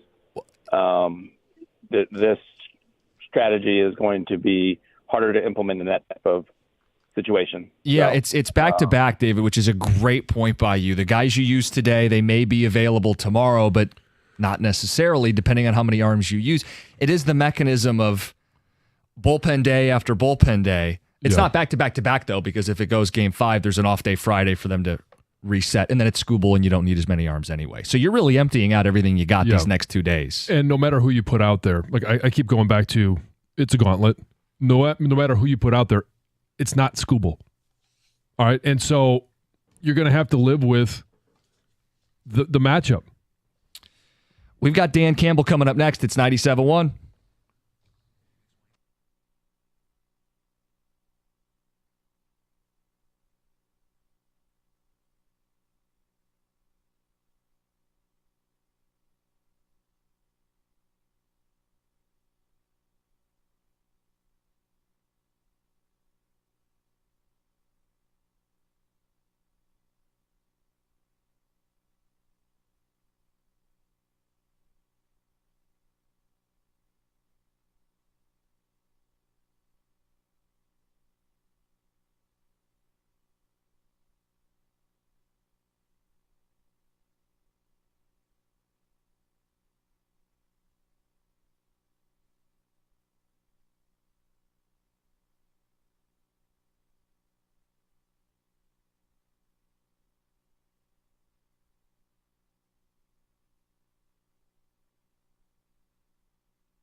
Hey, speaking of atmosphere at the ballpark today, The Athletic ranked home field environments for the remaining 8 teams in the playoffs.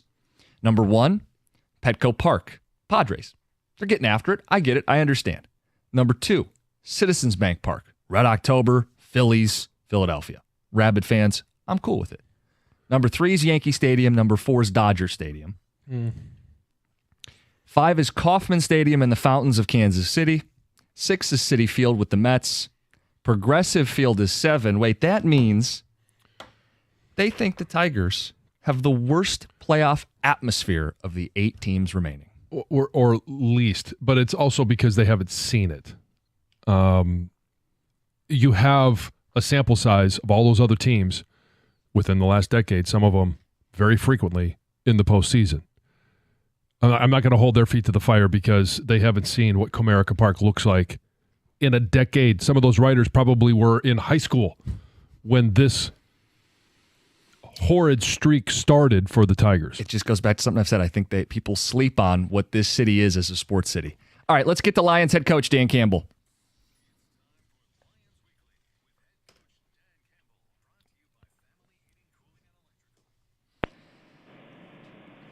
Dan, we appreciate some of your time. Good morning. Morning. How are y'all doing? We're doing great. Yeah. How'd the bye week treat you? It was good. It was good, just got a minute to recharge a little bit. Now we're back at it. Yeah, did you take in a cider mill, maybe get some donuts and hot cider?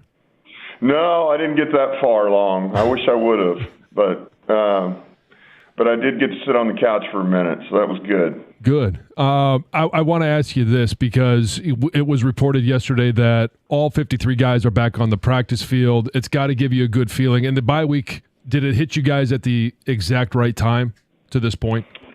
Yeah, I mean, I think that, we had a few injuries here earlier in the season than you would hope for. And so, I think I think everything happens for a reason, and it worked out for us. It looks like we're going to get Frank back, and I think BB's in a good place, and so it's good, and we got a chance to refresh, and now here we go. Dallas week. I don't know how much more needs to be said after last year. How excited are you and this team for this game? Yeah, I think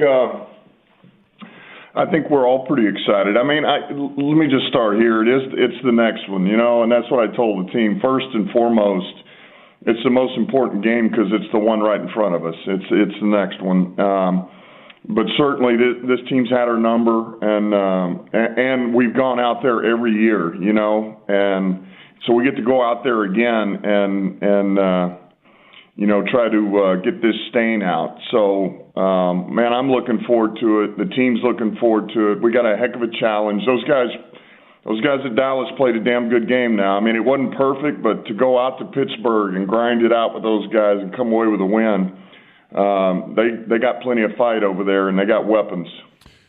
Frank being back, I know that you were able to buy that extra week with him being down against Seattle. Two questions then. I want to know your thoughts on the performance of the offensive line, especially the interior three without Frank against Seattle, but also what does it mean to have him back? And is this just how much healing was done? Is it gutted out through the rest of the year? Well, all right, let me start here. I thought Graham stepped in nicely at center, and it's one of the reasons why Graham's here and why we like Graham is his versatility. Certainly he's a starter at left guard and has been doing a nice job, but then to turn it over to him and have him start at center for us, I thought he stepped in nicely and really helped us out in a big way, man. He was on point with the calls and produced for us. And then I thought Yodi, like I say, he's played for us in big games, and he came in, stepped in, and he was solid.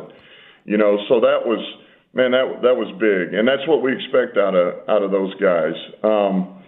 Look, in reference to Frank, man, as we all know, I mean, this guy, he's as throwback as they get. I mean, he will play through any injury, and he will will himself to go, and he's always going to look.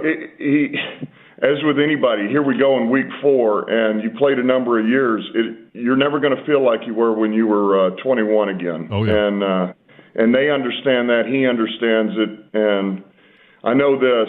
I walked. This was last week, actually, almost right before Seattle, and I walked down there to go talk to our trainer, and somebody punches me against the wall, and I'm not even paying attention because I'm looking at our trainer, and I keep walking, and then I get punched again, and I realize it's Frank, and he's trying to show me that his pec is great. All right, so that's his way of telling me, look how strong I am. It's good. Uh-huh. It's healed. So he's in a good mindset. He's ready, and he wants to go. We're talking to Lions head coach Dan Campbell.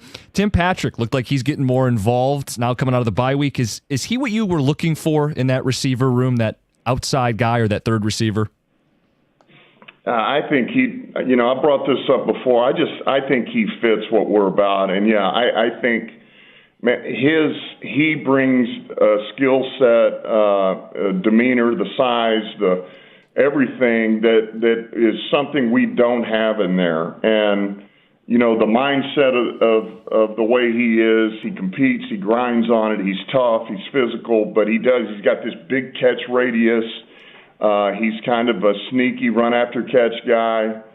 I think there's room here to really, to expand a little bit with him. We all do on offense. And so I think this guy I think he's going to help us, and I think he's beginning to help us. So we're excited about him. Look, we're excited about Allen Robinson too, and I know he hasn't gotten the opportunities yet, but we know we're going to need him, and he's going to the games right now, and it's going to come up, but both of those guys really fit us.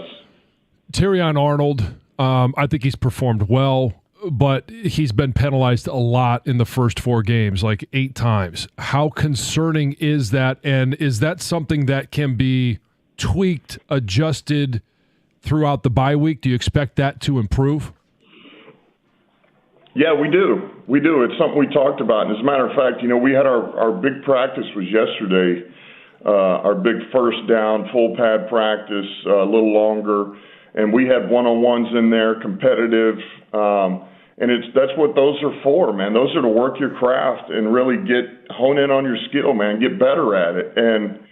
And where can I improve? And that's one of the areas. That's why we do one-on-ones, man. We're playing man coverage, and how can you get in position to make a play on the ball without drawing a flag, and without it being, and so much of it too is getting crafty with it, right? I mean, there's going to be this give and take that goes down if you're competing with a receiver, but you got to compete for the ball, and then you got to get to where you don't. You may be battling and you may be fighting, but you don't see it all the time because you're pretty efficient with it, with how you use your hands. So, look, it's a point of emphasis, and he's going to be fine. He just keeps working through it, and he knows what it is, but we also need him to continue to compete and challenge on the perimeter. Lions head coach Dan Campbell, you guys are playing the Cowboys this week, America's Game of the Week on Fox. I know that's their moniker, but we talk about you guys like you're America's team. You're tough, you're likable, you're in prime time. Did you get that sense that you guys are America's team? Well, I know I like us, so I don't know if that counts for anything, but, we like playing in big games, and this will be a big game. It's a team that's had our number on the road, and it'll be the primetime game, 4:25, which I've said before. I love afternoon primetime games. Those are better than night games, in my opinion, because you can get to bed late at night. But we're excited about this. So, this is going to be a good one for us. Tell me if this is something or nothing. Because you guys obviously were able to recover after a loss to Tampa, but teams that have played you, and whether it's the mindset of, hey, we're going to bite your kneecaps, we're going to take another one off, it's guys like Frank that are just it's the mentality, it's the culture that you've set. When you play a team, you don't just hand them one loss, you hand them 2 because they have been 0 for 4 in after losses to the Detroit Lions. Is it something or nothing? I don't know if you can. I don't know if you can say it. I know that that's a thing. I've been told that, just with what it is this season. And like I said yesterday, we play a certain style of ball, and that's what we expect when we go into games. And no matter what happens, you want to feel like. That you laid it out there, and you want your opponents to feel like, man, they were in. That's one of those, it's a slobber knocker. There's a good way to put it. Yep. And you got some serious body blows that you had to endure for a long period of time, for about 3 hours, and as long as we're doing that, we feel like most of the time we're going to come away with a win. But if you don't, well, you gave them hell trying to do it. So that's really all I can say about it. Points for Slobberknocker. Looked like you got it sounded like you got a laugh in the background there. Tigers. I want to ask you about the Tigers because you've seen what this city has done to rally around your football team. I know you've talked about seeing what the Tigers have done for the city as well. What have you made of what they've done? And a Hail Mary here. Any chance we see Dan Campbell out at Comerica Park one of the next couple days? Man, that would be awesome. It would, but no, you're not going to see me. I can't. I got too much going on. But I'm telling you what, I am. I back these guys up, and I am rooting for them hard because I just think it's awesome. And I go back to this. So many people, they were written off, and I just remember in the off season listening to it, and what's wrong with the Tigers and these guys, they don't know what they're doing, and why aren't they trading this guy and all the crap. And I just know when you're in this profession, man, just let it play out. And those guys are going to work it, and they're trying to get better. They're trying to improve. And here they are, man, the underdogs that have just continued to battle and fight and just won't go away. And I am rooting hard for these guys, man. I hope they take it all the way. Yeah, it's great for the city. Everybody's excited, just as excited as they were for the playoff run that you guys had last year. Now it's the baseball season, and it's a beautiful time to be a Detroit sports fan. I want to ask you about one more guy.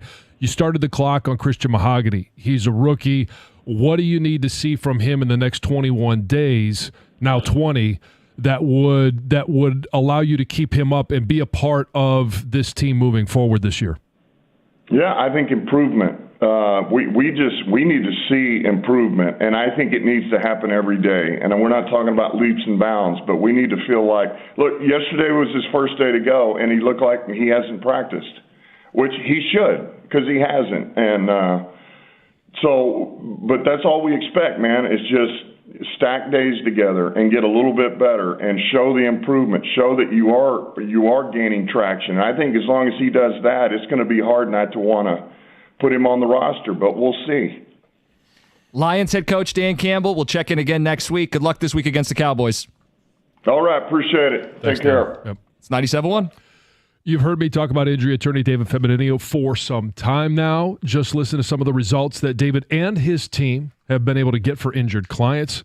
$3.5 million for one, $5 million for another, $11.5 million for an individual client. You need an attorney that is going to fight relentlessly for you and one that has a great team, and that's what David Feminino has. You can call and speak to David right now by calling 855-65-CRASH, or you can always go to the website, getdavidgetpaid.com. That's 855-65-CRASH, or on the web at getdavidgetpaid.com.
2 peas in a pod. John Jansen, Dan Campbell.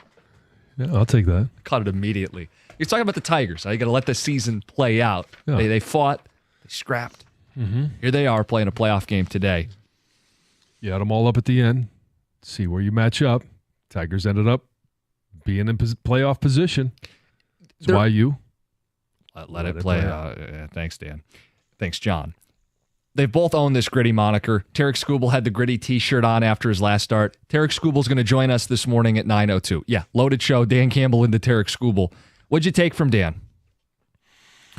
Well, one, I am curious as to what they're going to do with Christian Mahogany over the next 20 days because the clock has started. He's back. He's not going to get. He didn't have any, preseason games. Not going to have any regular season games. They're going to have to make a decision on how important it is to have more depth at that offensive line position. And it may just simply be, you pair that with what he said about Frank, how much depth do they feel they need at that position? Because in 21 days, I don't expect him to be, NFL lineman ready, but do they think he can be there in week 10, 11, 12? Yeah, the 2 things that stood out to me, one, the use of slobber knocker. Great football guy word. Yeah. Uh-huh. Heather never heard of that. I'd never heard that before. I did Google it. And I was a little nervous. Yeah. On a work computer? No, on my phone. What does it say? It said something about a sports term. So maybe that's why I'd never heard it before. Yes. Good old-fashioned physical street fight, a slobber knocker. Yep. That was one takeaway. The second was Frank Ragnow. Now the Google, every time you open it up. Slobber knocker meaning, yes. That's the first thing that popped up on Google. Frank Ragnow going at Dan a little bit in the hallway. Sure. Look, Coach, yeah, I'm fine. I'm fine. I'm good. Yeah, I want to know. I should have thought the follow-up question is, did you punch back?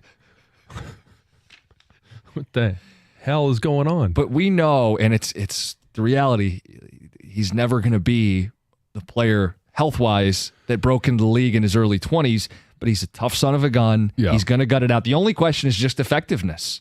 Right? I mean, he's going to play. It's just how effective will he be? Well, effectiveness now, but effectiveness when you need it the most at the end of the year and in the playoffs. How many quote-unquote rest weeks does he get, or healing weeks does he get throughout the course of the season to make sure that he's available in week 18 and then throughout the playoffs? Just keep winning, get home field, give him a bye week. That'd be nice. We'll get to the power surge. Where are the Lions in John's power surge? But first, Heather with the news. Okay, so Hurricane Milton has weakened very slightly. It is technically a Category 4 storm right now. Has winds of 150 miles per hour. That's only 2 miles per hour below a Category 5. So when I say weakened slightly, it's only weakened very slightly. It's going to continue to lose some strength today, but it will remain just this monster hurricane at landfall, which will be overnight tonight.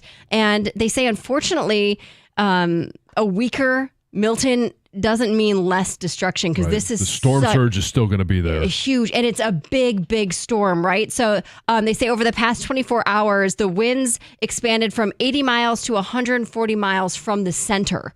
So it is so large, and it means the impacts are going to be felt over a much larger area. Also, time is running out for people to evacuate. They need to do so soon. Already the outer bands of the storm are hitting Florida. Yeah. They've arrived already. They say tropical storm force winds and heavy rains are going to continue by the afternoon. It's just going to be harder and harder to get out if that's what you want to do. Already, yeah. Yes. You say Category 4, Category 5, you say rain, you say wind. Waffle houses are closing. Mm-hmm. Jim Cantori is descending upon your city, the weather guy. These are all bad signs if you're in the area. Yep. For us here in Michigan, we can just expect some frost. It's coming. We're going to get some cooler temperatures. So some cold nights this week, maybe some frost tonight. Temperature-wise, we should see highs in the 60s during the day, and then temps will drop into the 30s and 40s overnight. They say frost conditions could occur north of Metro Detroit. So we're talking Flint, Howell, Lapeer, and Saginaw.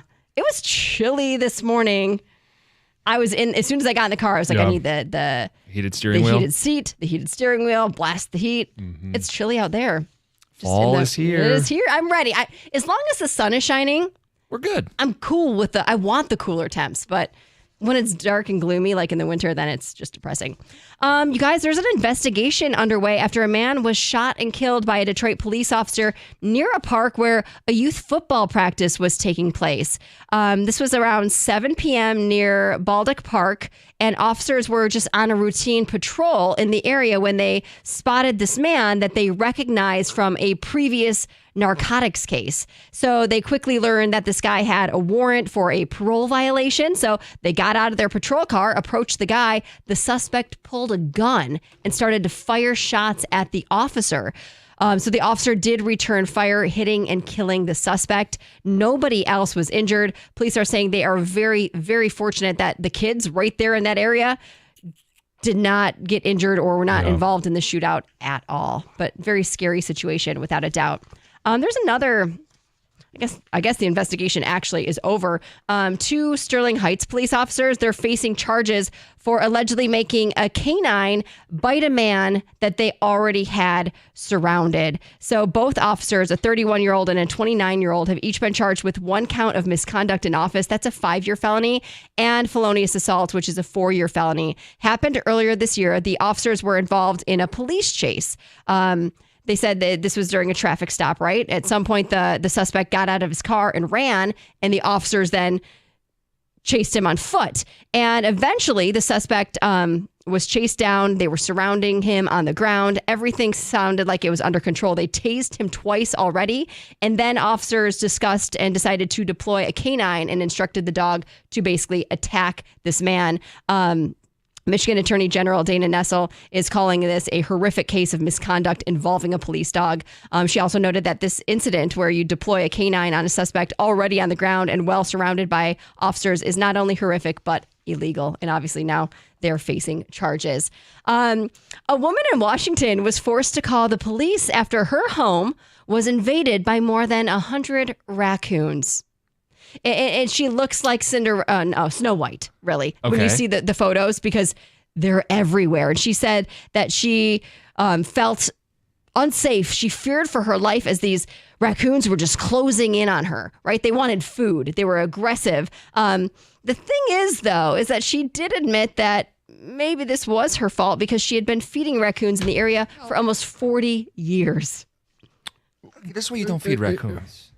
And this is something that she had done. You can feed them, but about 6 weeks ago. Don't be surprised when they all come back for food. Yes, they started to surround her day and night. They were demanding food, and then things got a little out of hand. And she did contact somebody to have them removed, but a specialist said it was going to be $500 per raccoon. You said there's 100 raccoons. Or more. Oh. I mean, there's video she posted. It's pretty crazy. So now she is going to deal with the Washington State Department of Fish and Wildlife to help her relocate these wild raccoons. That's exactly what she was doing. Heather with the news. Power Surge is next. Tarik Skubal, 902. It's 97.1. Hey, we talked earlier about our weight loss, both FJC and myself. And why did I decide to lose some weight? Well, I just didn't like the way I was feeling anymore. Didn't like the way I was looking. Didn't like the path I was going down. And now that I'm 70 pounds lighter, 2.5 years in, I am so grateful for Ideal You and the program that I started. If you want to lose weight, you want to be 20, 30, or even 40 pounds lighter in just 40 days. I lost 10 pounds in the first 10 days. I lost 50 pounds during those 40 days. And as I mentioned, I'm down 70 pounds because they're going to assign you a weight loss coach. What the coach is going to do is tell you what to eat and drink to lose weight and make some lifestyle changes so that you can not only lose that weight in the 40 days, but you can keep it off. And they're there to support you because they want you to attain your goal. They're also there to support you because they want you to keep the weight off. Ideal You has helped thousands of people like me and you, and they want you to weigh less. If you want to weigh less, go to idealu.us.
Niners and Seahawks are going to get this week started off right on Thursday night, so get ready to tackle the NFL action with FanDuel, America's #1 sportsbook. Right now, new customers can bet $5, get $300 in bonus bets if you win.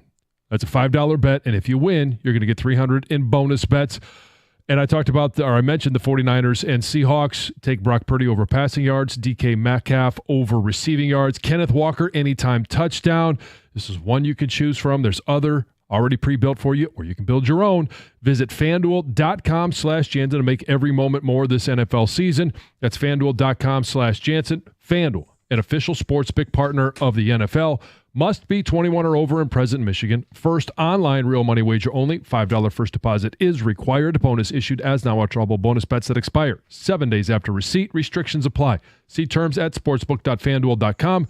If you have a gambling problem, call 1-800-GAMBLER.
Top of the hour, we'll be joined by Tigers ace Tarik Skubal. 9:02.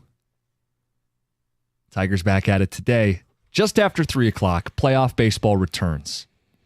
Just had the power surge. And, John, I think there's one clear key takeaway through 5 weeks. Mm-hmm. The NFC North is the best division in football. It's the only division that doesn't have a team with a losing record. So what does that mean for the Lions? They're going to earn a division title this year. And not that they didn't earn it last year, but it's going to be much tougher. And we all said that when you look at the schedule, the road trips that they have, the opponents that they're playing. Nobody really thought Minnesota was going to be 5-0 at this point. Nope. The Bears are 3-2.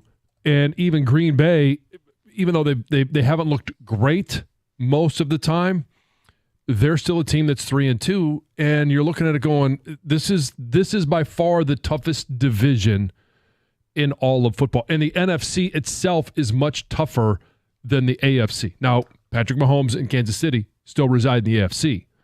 So if you're just looking at them as the biggest obstacle and the best team in the NFL, which I had in my power rankings, then the number one team is still over in the AFC. But to even get to the playoffs, to win a division title, to get a home playoff game, to earn the number one seed, the Lions have the toughest division to win and ultimately achieve or attain those goals. Have the Lions become underdogs in this division?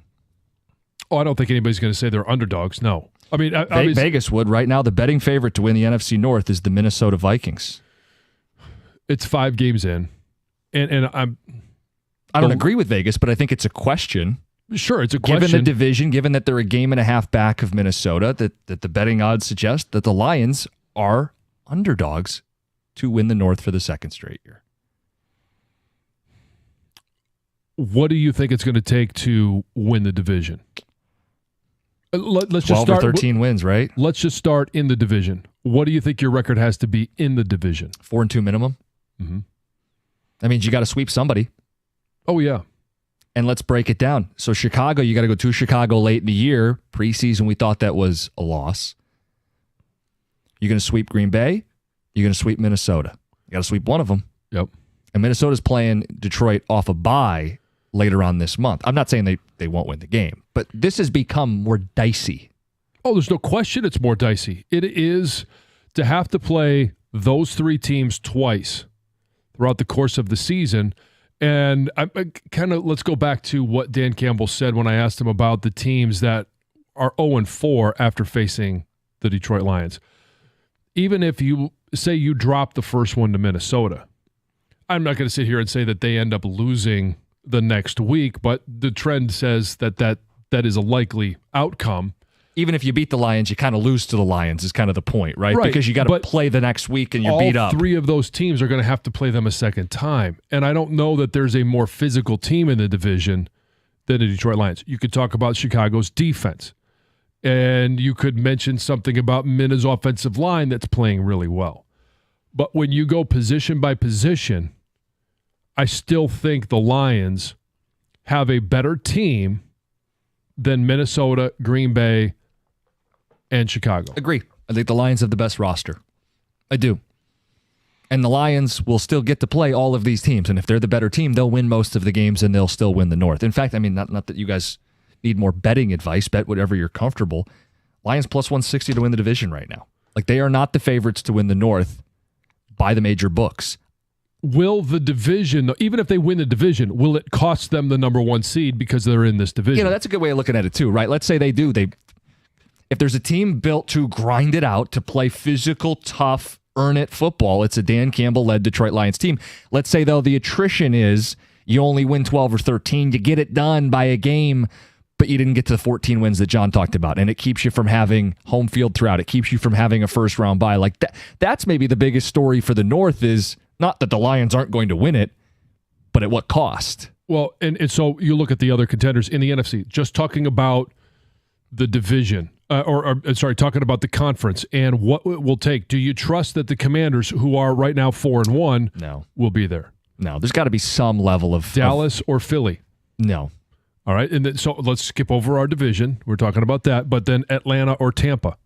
Yeah, you're right. The South doesn't have a team that's like a runaway freight train or anything like it. NFC and then West, the Niners have disappointed. The Niners right now are 2-3. Yep. Arizona's 2-3. The Seattle Seahawks, who we've already dispatched, are 3-2. And Arizona, who they beat. Yep. I mean, I said 14-3 at the beginning of the season. I think that 13 wins, maybe even 12 wins, depending on tiebreakers, may be what gets the number one seed in the NFC. I agree. I think it's going to take 13. I think somebody gets to 13. And look, we both said 14-3. We're one game off schedule right now because we both thought they'd be 4-0 right now. This is the gauntlet, and with the Tigers taking away all this, attention, this is a critical time, and this is the critical moment in the Lions' schedule at Dallas, at Minnesota, Tennessee at home, the one breather maybe, and then two more road Houston, games. Yep. At Green Bay. What do they have to do minimally? And I think it's 3-2. Yeah, it's got to be 3-2. Oh, at a minimum, yeah. I think they end up going 4-1. So the loss is? I'll say at the Texans. Is that Houston Sunday night? I think that's the easiest road game. Really? Yep. There's a lot that's going to happen between now and then. And I know we're talking about getting to there, but is how long is Nico Collins out with the hamstring? Is he back and fresh at that time? They've been skating by in wins. They have been skating by. I don't think they're as good as their record is. Do they find their rhythm? Are they a team under DeMeco Ryans that gets better throughout the course of the season? That's kind of one of the things that we've talked about with Dan Campbell and Detroit, is that they are better at the end of the year because of how they manage injuries, how they manage playing their vets when they give them rest.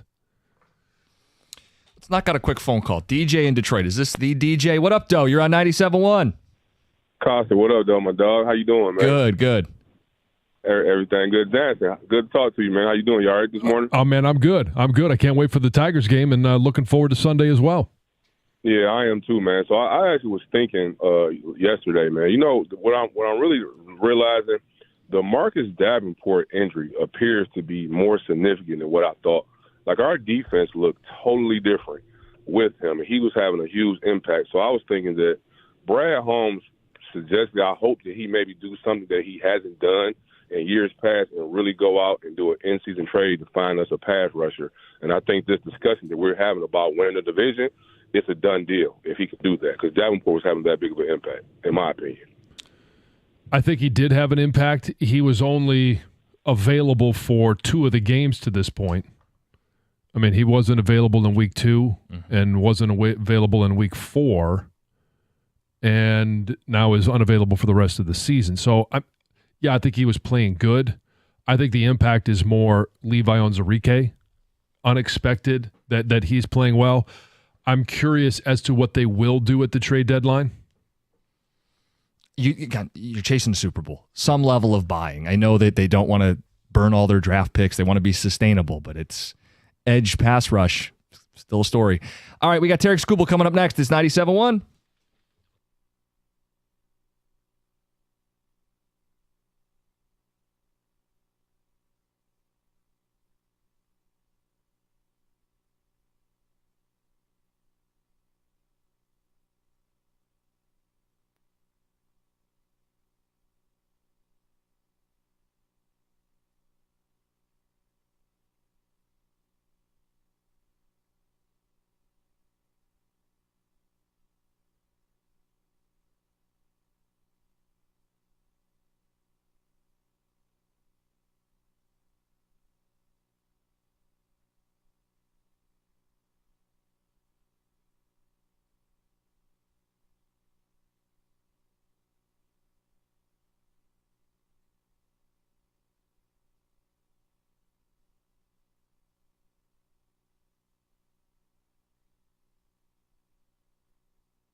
Whole city's basking in the performance of one Tarik Skubal, who was dazzling in Game 2 of the ALDS. He joins us this morning. Tarik, good morning. Good morning. Thanks for having me. You were in the zone. How do you describe that game on Monday? It was a ton of fun. I mean, the environment was great. Obviously, to come out with a win is what matters, but it was fun. It was fun being on the mound and doing that. That was fun, but obviously the carp swing, I mean, that changes everything there, and that was, I mean, what a swing. How do you handle the expectations, the pressure, the stress of being a Cy Young candidate, the season that you had? Now you come into the postseason, and everybody wants to know, can he do it postseason? Now you haven't given up a run in the postseason. How do you handle the expectations to prepare for the next time you're on the mound? Yeah, I mean, I think expectations, that's a lot of outside noise that, to be honest, doesn't really matter to me. I'm trying to do the same thing every time I pitch, and that's put my team in a position to win. And, I'm at my best when I simplify the game and, just worry about throwing strikes, executing pitches, whatever Raj calls, go out there and execute it. That's when I'm at my best. So that's what I'm doing right now. You mentioned Rogers as your catcher. He's caught every game. What's that relationship like, and how does it develop between pitcher and catcher so that you just trust what he's calling? Yeah, I think, one, it's a lot of the preparation that he puts in, and his ability to just read guys, read swings, understand situations in games, all that kind of stuff. So when you see all the stuff that goes on behind the scenes, it's very easy for me to just trust what he's calling. And he calls a really aggressive game, and I like that. We're going right at guys, and that's when I'm at my best, and he knows that too. So he does a great job behind the plate. You mentioned the atmosphere already of pitching in Cleveland. What came over you with the Cleveland crowd egging each other on? Yeah, I don't really know what that was. Probably shouldn't have done that, but it was just in the moment, whatever. It happened, but I don't really know what that was, but it happened. So we saw on social media your mom hit you with a Tarik Daniel because Both of some names. language. Oh no, middle name alert! Did you get a message from mom? Yeah. She texted me after the game. I love you, whatever. But she was saying the same thing. She's like, you can't do that, on the road. And I'm like, I know, Mom. I know. I don't know what got into me, but. That was really funny. We loved it, though. Yeah, we loved it. When was the last time she went full name on you? Tarik Daniel Skubal.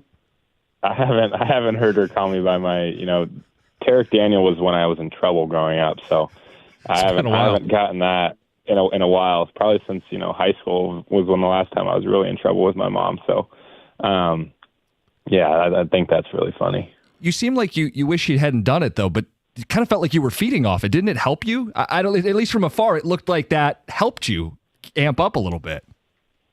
Yeah, I think there's, I guess I wish I would have just kept it within our team, just within our team and our guys and not really interact with fans just because it's, it becomes a slippery slope in that aspect of what's going on and some bad things can happen, especially, fans are drunk, whatever happens, Sure. I should probably just keep that within our team, going sense. forward. But, it was fun. Obviously I fed off of it, but whatever. We heard during the broadcast that we knew the special relationship that you have with Matthew Boyd. What was it like facing him in Game 2? And then we also saw you guys leaving together. What were what type of conversations do you have with a friend, with an opponent after a game like that? Yeah, so obviously, first off, seeing him, pregame, going through our pregame stuff, kind of right next to each other, I thought that was really cool. He means a ton to me. The role that he played, for me when I first got to the big leagues was, definitely like a mentor, leader, role for me to help me, get on my feet. And that's something I'll forever be grateful for. I think him and his family are very special people. I think the city of Detroit knows that too. So to be able to, go at it on the biggest stage, I think was pretty special. But then post game, I just we were talking about the game and how much fun it was to go and compete in that environment. And I thought he looked great too. So you tell guys that we're playing each other, but we're also humans. And that was just like genuine conversation. I asked him how his family was doing and when they're going to get to Detroit and stuff like that. And he's a really good dude. That was a ton of fun. Talking to Tiger pitcher Tarik Skubal, AJ Hinch had mentioned Matthew Boyd and how everybody really respects Boyd. When we talk to AJ, he doesn't like to take too much credit for what's going on with this baseball team. He doesn't want the spotlight. But could you spotlight just what you've seen, not only with the moves, but the leadership and how the role he's played in getting you guys where you are right now? Yeah, I think he definitely deserves a ton of credit. The role that he's played, obviously being the manager, but just the impact he's had on our guys. There's no panic from him, and I think that feeds, that trickles down right into our guys to where, we're young, but guys come up and they just play with confidence and play with, emotion, whatever gets them going, and they're just allowed to play freely. And I think that's, a credit to him. And then obviously all the stuff that he's doing with, the bullpen matchups, all that pitching stuff, I think he definitely deserves a ton of credit. I mean, obviously the guy's got to go out there and perform, but, he's doing a ton of research and homework and getting guys in positions for them to go out there and have success. And, it definitely doesn't go unnoticed. I think everyone in the clubhouse, we all trust him and, believe in him and every move that he makes, pinch hitting, all that stuff. Everyone plays, every single day. So everyone's pretty dialed in and we all trust in the process and what he's doing. So, as much as he probably doesn't want the credit, I think he deserves a ton of it. I know you won't be on the mound today, and it would be short rest for you to be on the mound tomorrow. What do you think the experience, the environment will be like at Comerica today? I'm really excited. I've always heard ever since I got in the big leagues in 2020 and 21 that playoff baseball in Detroit's the best in the big leagues. So we were able to do that and bring a playoff game back home. So I'm excited to get to the yard and experience that. I wish somehow it lined up that I was, starting one of these games just because that environment would be pretty special to throw in front of. But, I'm excited. I'm excited to get to the yard today. John brought up short rest, not a consideration right now. Kind of a delicate question. The longer you guys play, how open or comfortable are you pitching on shorter rest deeper in the postseason? Knowing, you want to make sure you pitch your best, but is that a conversation that you have had or are open to?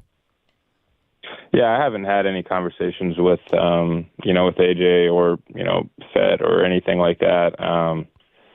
I'm open to whenever they want me to throw, I'll throw. I want to win just as bad as anybody, so that'll probably be how that conversation goes. But yeah, I mean, I love playing the game. Short rest does kind of diminish, maybe stuff like that. But I'm ready to go out there and compete, on any given day. But I haven't had any of those conversations yet. We saw a fiery Skubal against Tampa Bay, and that one was at home. It was the end of the regular season, but you guys were, meaningful games. Yeah, meaningful games, pushing for a playoff spot. And then you obviously had the game, yesterday, and you were feeding off both crowds. Which do you feed off of more, when you're in a hostile environment or when you see the crowd at Comerica going bonkers? Yeah, I mean, I want to throw at home always. Throwing in front of your home fans is a ton of fun, and I mean they're different. Throwing in front of a hostile environment is fun in its own right. But I think nothing beats throwing at home in front of your own fans. I think the support that they give you, I think you feed off that even more, because they want you to do well, you want to do well, whereas in a hostile environment, they're hoping you fail, but you're trying to go out there and have success. But I'd much rather throw in front of our home fans. I think it's a ton of fun, and credit to Cleveland, to our fans too. There's a ton of Tiger fans in Cleveland, so that was obviously fun. There's some "Let's Go Tigers" chants, and post game there's a big group of fans, above our dugout. I think that was awesome too. But yeah, I'd much rather throw in front of our home fans. I saw you doing some of the media after the game. You were wearing that gritty T-shirt, the one that's got the graph that showed maybe the playoff probability spiking at the very end with the word gritty. It's a word the Lions have used too. How connected is this city? I know Dan Campbell was on with us earlier today. He's talked about rooting for you guys, just the way that you guys have been able to ignite the city. Do you feel like it's connected right now?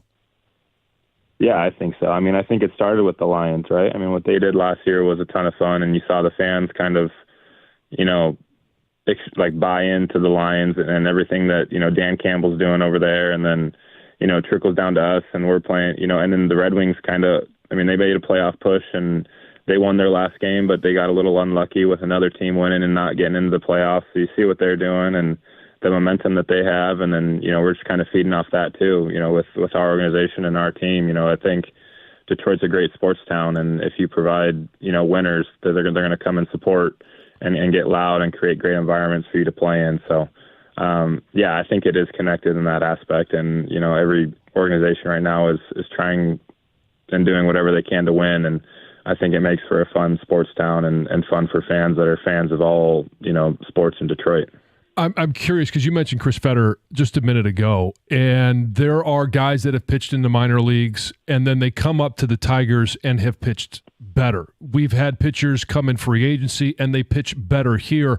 I'm curious, I don't even know if you could put your finger on it, but what is it that Chris Fetter and the pitching coaches have been able to do? What's the secret sauce or the relationship between the coaches and the pitching staff to be able to pull so many better performances out of the staff? Yeah, I'll probably keep the secrets with, you know, Fett and Lund and Juan Nieves, but I will say this: they deserve a ton of credit. The pitching department that we have here is very dialed in on everything. So I think they create a great environment for guys to come in and get better, you know, each and every day. It's pretty simple, the stuff that they're kind of asking of us, and it's just about us going out and doing it. You know, but scouting report stuff, preparation, you know, all the pitch design, whatever you want to do. I mean, you know, mechanics, all that stuff, they're extremely dialed in on all that. So they deserve a ton of credit and what's going on with, you know, with guys that are coming up. But also I think the guys deserve a ton of credit too, you know, to come up here and pitch in the big leagues for the first time and to have those nerves and not really show them and just go out there and compete and try and execute pitches. I think that's a credit to the players too. But I do think that our pitching department deserves a ton of love just because they're really good at their job. So it's not voodoo or pixie dust or magic. Tarik, good stuff. We appreciate it. Yes, thank you. All right, it's Tarik Skubal, Tigers pitcher. Tiger playoff game today. It's 97-1. Well, I know that some of you guys might be finding yourself wearing a hat more and more often, or maybe you're turning off your cameras on those Zoom calls. Well, it's time to deal with your hair loss, and it's time to talk to the guy who wrote the book on it. Literally, that's Dr. Berkowitz at Michigan Hair Restoration. He's Michigan's #1 hair restoration specialist. And Dr. B can restore your hair and your confidence just like he's done for thousands of guys over the years. Jump online and you can find all sorts of reviews from his patients who recommend Dr. B. And they all talk about how much younger and more confident they're feeling after their procedure. And they say they couldn't be happier with the results. Many even saying it's the best decision and investment that they've ever made. And Michigan Hair Restoration has so many more options as well than just hair transplants. There's lots of natural remedies, and these therapies keep getting better and better results for his patients. Dr. B also has treatment plans that fit almost every budget. And right now, they've got a special you can't miss. Call and book your consult and speak to Maria. Make sure you mention 97.1, and you're going to get a complimentary natural hair remedy treatment valued at $1,000 at your consultation. Download Dr. B's Ultimate Guide to Hair Loss and Restoration today at MichiganHairRestoration.com. That's MichiganHairRestoration.com.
Well, it's been a decade since we've had an October quite like this in Detroit. And Moran Chevrolet is knocking it out of the ballpark with some of their sweet deals, too. GM employees, immediate family members, they can lease a 2024 Silverado four-wheel drive LT Crew Cab, $239 a month. That's 24 months with $999 down. Moran Chevrolet, where you always get the best price, period. Moran has shipments arriving daily, so whether it's the Silverado or whatever other vehicle you're looking for, they're going to have it. Score your best deal, MoranExpress.com. Check them out in person on Gratiot, north of 15 Mile in Clinton Township. Chevrolet. Together, let's drive.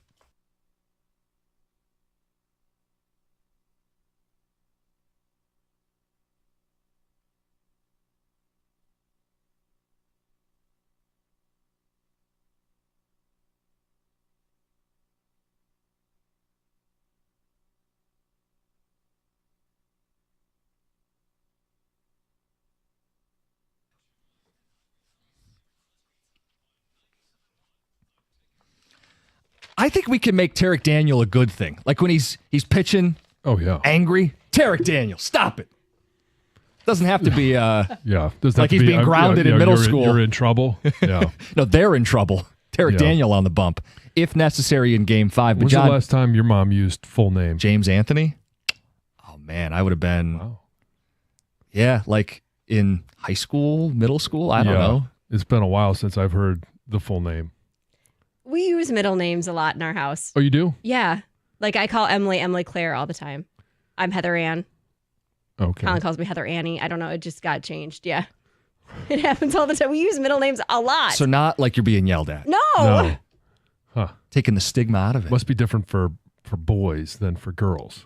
Oh, yeah. For boys, you're absolutely... Yeah, that's when true. your mom wants to yell at you, you're getting a middle name, a full name. Uh-huh. What's your middle name, John? Ward. So it'd be John Ward Jansen. It'd be Jonathan Ward Jansen. Ward Jansen. Jonathan Ward Jansen. I want you to think about what you just did. Okay, let me think about it a minute, Mom. Yeah, I don't. Maybe in my mind it's not as bad as it is in yours. Tarik Daniel Skubal. He was a bad man on Monday, and if necessary, he'll pitch Game 5. We've talked about the importance of not having him pitch Game 5. If the Tigers take care of business today and tomorrow, you can save him for Game 1. No short rest, none of those games. He gets the tone set the ALCS. It would be, unbelievable to have him on the bump at that point. Is the Ward with an E? No. It's not like Ward Manuel. No. It's very Leave It to Beaver-esque, not Ward Manuel-esque. The look I just got. The eye roll? Oh, that's the biggest eye roll I've ever gotten from you. Yeah. No, it's W-A-R-D. I think it's time for me to leave. Heather's got news. Yeah. Well, Tom, run for cover. Dan Campbell at 9:35. Let's get to Heather's news.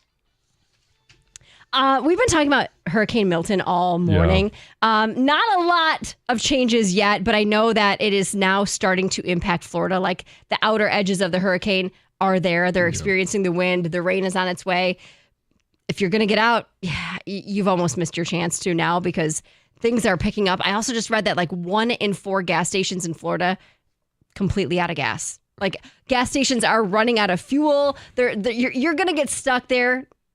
Even if you wanted to leave, like you got to do it. You should have already done it. You should have already done it. Yeah, it's Category 4, but just slightly under the Category 5 right now. It's going to hit this evening, overnight into tomorrow morning. So tomorrow will be interesting. Yeah, we'll see what happens. Authorities are searching for a suspect involved in a deadly double shooting that took place Tuesday morning in Pontiac. Police responded to a 911 call about shots fired, found 2 victims. Both had been shot multiple times.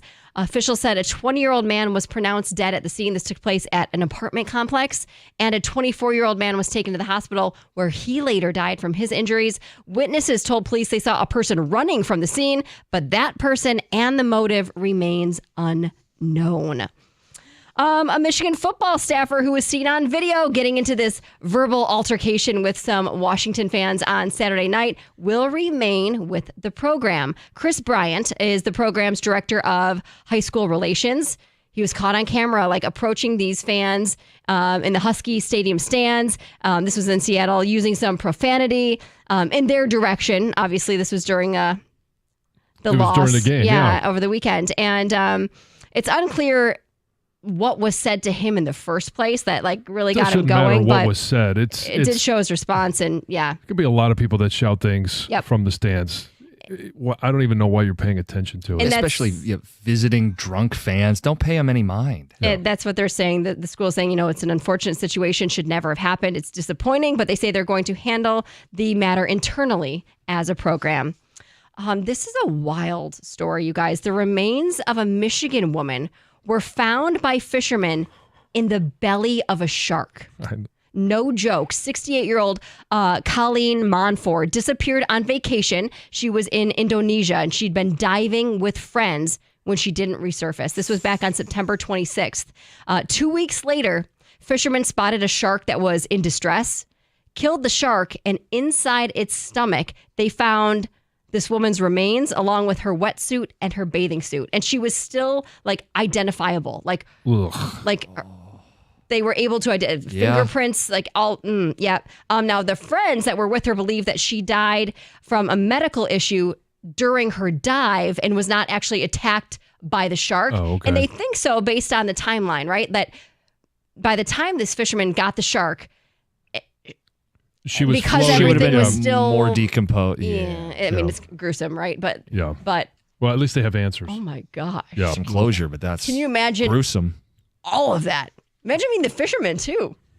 Yeah. Oh. Yeah. Yikes, man. What is this? Gosh. Listen to this. A 10-year-old boy was arrested after he drove a stolen car through a crowded school playground in Minneapolis.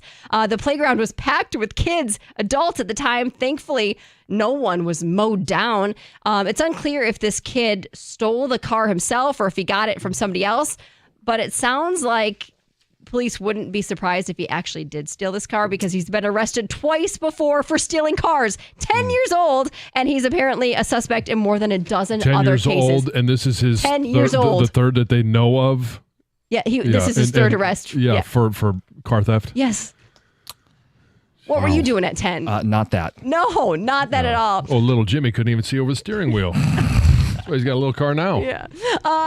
Qantas Airlines is apologizing after showing a really inappropriate movie on every single screen during a recent flight. This was a flight from Sydney to Tokyo. And according to a statement from the airline, there was a technical issue that meant passengers couldn't change the movie. They couldn't pick the movie, couldn't change it. And so the flight picked one on their own. And they picked one that shared a lot of nudity and it was a little inappropriate for the entire family. Oh boy.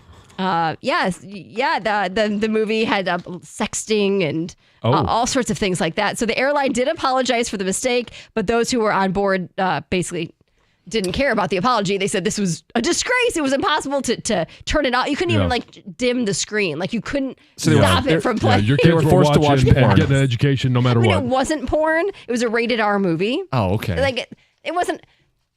Can you watch porn on a plane? Like no, it's not available from the airlines. No, I wouldn't think so. So no, it was but not you said porn. like sexually explicit. Yes, Yeah. well, Was it Basic Instinct style? The softcore? What was it? Well, I mean, I've never seen the movie, but there was. What was the name of the movie? Daddy-O with Dakota Johnson and Sean Penn. Okay. It says rated R. It's, on IMDb, it's rated R for language throughout, sexual material, and brief graphic nudity. Just really inappropriate. I mean, there's more to it, but I don't know if I can read all of this on air. So, okay, then we'll move on. That's Heather with the news. And what were they doing? Yikes. How about this for the next hour of radio? We wrap up. Dan Campbell next. We'll play a game with Carson Anderson. How many players can they name from the Tigers lineup the last time there was a home playoff game? They have Dan Dickerson out of the gate at 10 and Jared Goff at 10:30. Not a bad hour ahead. It's 97.1. Talk about all the sports going on right now. The place to watch them, the best pool in history, Stadium Swim, Circa Resort and Casino, where you can catch the biggest games at a viewing experience that's built for us. It's built for sports fans. 6 pools, 3 different levels. You're relaxing. You got a perfect view of that massive 40-foot tall high-definition screen. Stadium Swim, America's favorite place to watch football, baseball playoff action. They got the swim-up bars, the instant-ready selfie walls, and a nonstop party. Score your perfect game day spot. They've got the cozy day beds, private cabanas. You can lounge at the center of the action and take it all in. Reserve your place today. 365 days of sports poolside. Circa Resort and Casino, downtown Las Vegas on Fremont Street. That's Stadium Swim. All sports, all seasons. Book your spot today. CircaLasVegas.com.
this is just a good team. Not willing to say they're great. Right. Even if they win the World Series, I don't know if we can look at this and say, well, they're a great team, because you start comparing them to other great teams across the history of Major League Baseball, and they don't measure up. But can we just say that they're good now and they're playing good baseball? Can we admit we got a good baseball team? Not just a hot team that lightning in a bottle, because that's part of the story. It's not like they won 10 straight to get in or 8 of 9 to get in. It goes back almost 2 months. Can you really fake it for 2 months? Like, this idea of the way they're doing this isn't supposed to be sustainable. The two-man rotation, the bulk relievers, the committee approach in the bullpen, the super platoon, the money ball to the extreme. It's eventually the smoke and mirrors are supposed to get exposed, yet do you just kind of throw up your hands and go, maybe it's not smoke and mirrors. Maybe they struggled in the middle of the season, but they were actually capable of this all along because they are a good baseball team. I think it's a combination. Like, Javi Baez being on the team hurt them. He's not here. Are they a better team without him? Of course. These relievers weren't on the team in May and June, and now they're here. They've become a different baseball team, and we could say a good baseball team because of it, right?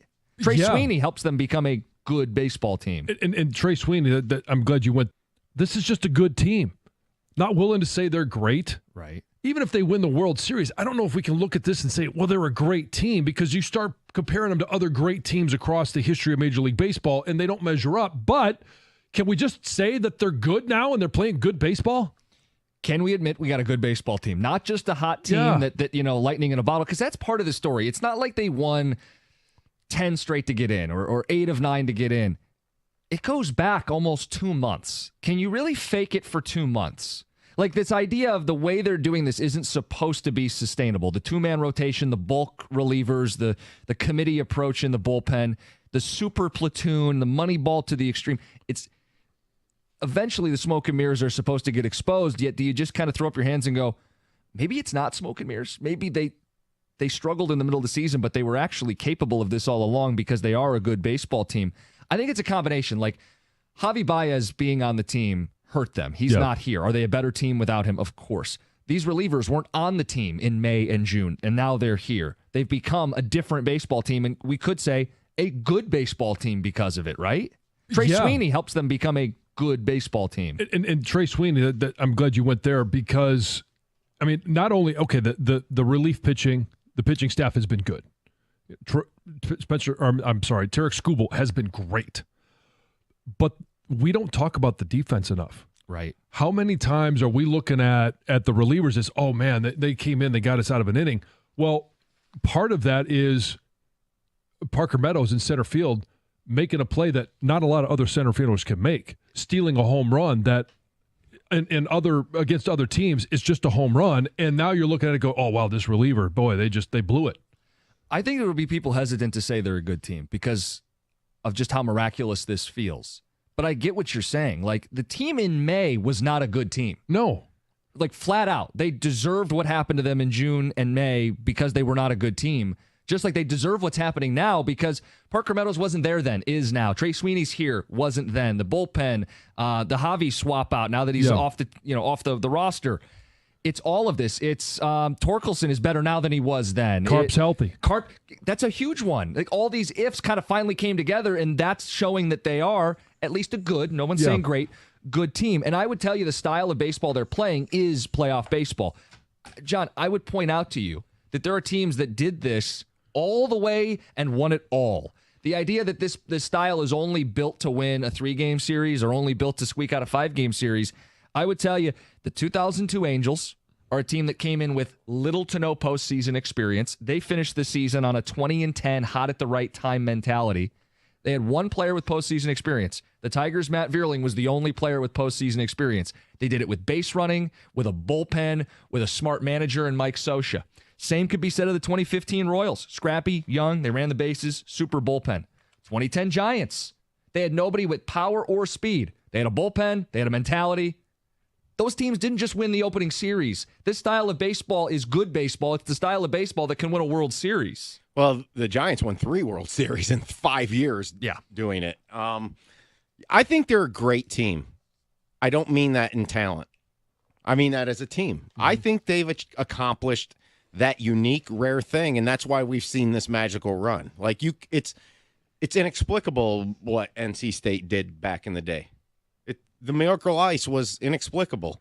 They weren't the better team talent-wise, but they achieved that, I think, that team glue all the way around, and the egos aside, and that's so hard to do. It's so hard to do with professional sports. Right. In baseball, I think of all the sports has the biggest like DBs in terms of the attitude, cockiness, ego, salaries. There's no salary cap in the game. The love of the home run. Chicks dig the long ball, right? It's like this is like even though the Tigers do hit with some power at times, and they had no 25 home run player. Well, and sometimes you got to go through all of those moments to get where you're at. If you don't go through that process of struggling, maybe they're not the team. They're not as unified as they need to be right now. And John, you came off 3 4-loss seasons and then won a national championship with a quarterback that was left for dead. But some of the things you've told me on and off the air is you guys got that magic going, that glue together. You had to go through the Notre Dame 3-fumble fourth quarter loss in 97 to get the, there were bumps, but you somehow still find a way to. It was a win, but you won, right? Yeah. Have all the Tigers wins been pretty? No. I mean, you almost lost the Iowa game that year, right. remember? Well, in 96, we lost the Purdue game in Purdue. Look, who loses to Purdue? But it was something it was an experience that we had to draw on that next year when we're playing Iowa. And you shouldn't have lost to Iowa at home. You had to come back. Like all of those things, like you've got to go through a certain process to make your team and bring your team together. And how many times did we say, what if? What if Parker Meadows started the season like he's ending it? What if Spencer Torkelson didn't get set down and was the player that everybody wanted him or expected him to be? What if Kerry Carpenter wasn't hurt? What if all of these different things were that way consistent throughout the course of the year? Then all of a sudden they're not making a historic comeback at the end of the season when all those what ifs finally paid out. They could have been a team that, what if they were competing for the Guardians for the division, right? But now they're competing for them for the division, head to head to go to the ALCS. This is being called Tom's best take ever on the ticket text. That they are a great team, emphasis on team. Someone else has said, don't use the word great, use the word real. They are a real team in every sense of the word. I think that's what you're saying, is this is a true I'm going to say great. team. I think when you're achieve what they're doing and nobody cares about themselves and they care about the team. I mean, it is what Bo said. It's the team, the team, the team. I actually think the Tigers, that maybe that's one of their internal things. Okay, hold on. That's 2 Michigan references. One more, and we are the Blue Wall. So just be very careful here. I think at times I'll be fair here, but I think Mark D'Antonio's teams accomplished this, and that's why they were so good. But that's how you beat Ohio State in a Big Ten championship game to go to a Rose Bowl, or when you are the vast underdog, no one is picking you. Sometimes when you're a great team and you have that chemistry, that unity, it overcomes talent deficiencies. Right. Backup quarterback at Columbus made the playoff. It's just. Hey, when you're talking about Planet Fitness, whatever. We're talking about the judgment-free zone for anyone, and that means me, it means you can feel comfortable working on their fitness goals and building a lasting, active lifestyle. It's a squeaky clean gym. If you've only got 30 minutes, there's no problem because they have the full body workout in just 30 minutes in the Planet Fitness 30-minute Circuit. And if you want a little bit more, they have the Planet Fitness Black Card membership where you can enjoy all the amenities such as unlimited use of the Black Card Spa featuring hydro massage chairs, total body enhancement, and so much more, along with access to over 2,500 locations worldwide. So if you travel, there's certainly going to be one near you, unlimited guest privileges as well. And they are always updating every one of their locations. If you're in Toledo, they've updated Grand Rapids. They've updated all over the state. Right now going on, it's the Strong Choice Sale. You can get everything you want for just $1 down, $15 a month. After that, you can cancel it at any time. If you want more information, go to planetfitness.com. With topic, but I don't want to at all. In my lifetime, I've seen a Tigers World Series. I know that. I don't mean it that way. Yeah. I mean in terms of most improbable championship ever. Oh yeah, listen, I think I don't know. There's some people that still think the Lions will never win a world championship. Their first name's Brian.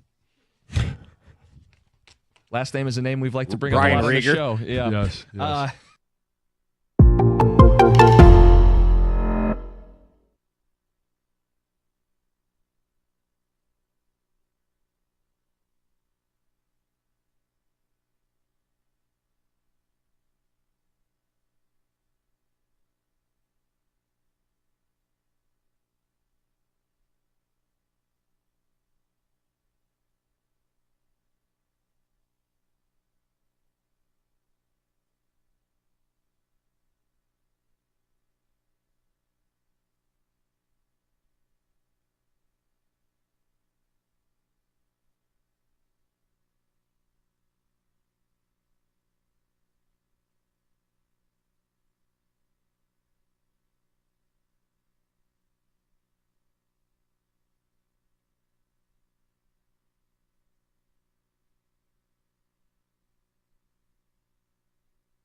all fired up today.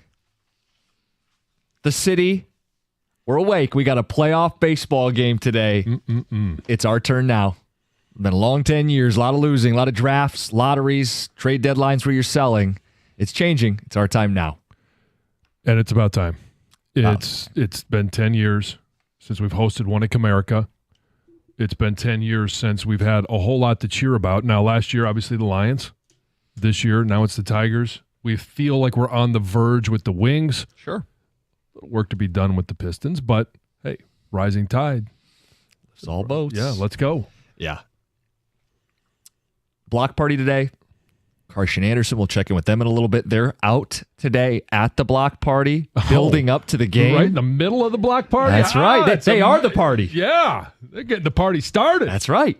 They have Jared Goff today at 10:30. He'll be part of the party. He has embraced this too. I heard some of him yesterday saying that he has enjoyed watching this. The fans deserve this.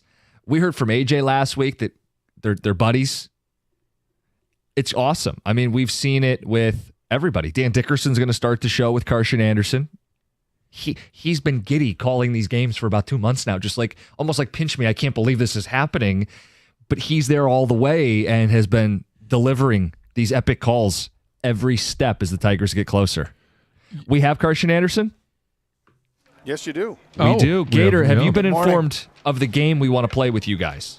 I have not been informed of the game you want to play with us. I have to admit, I heard on the drive down here what the game is, and I went back yesterday and looked up the last game, and so I kind of should just abstain from this. Okay.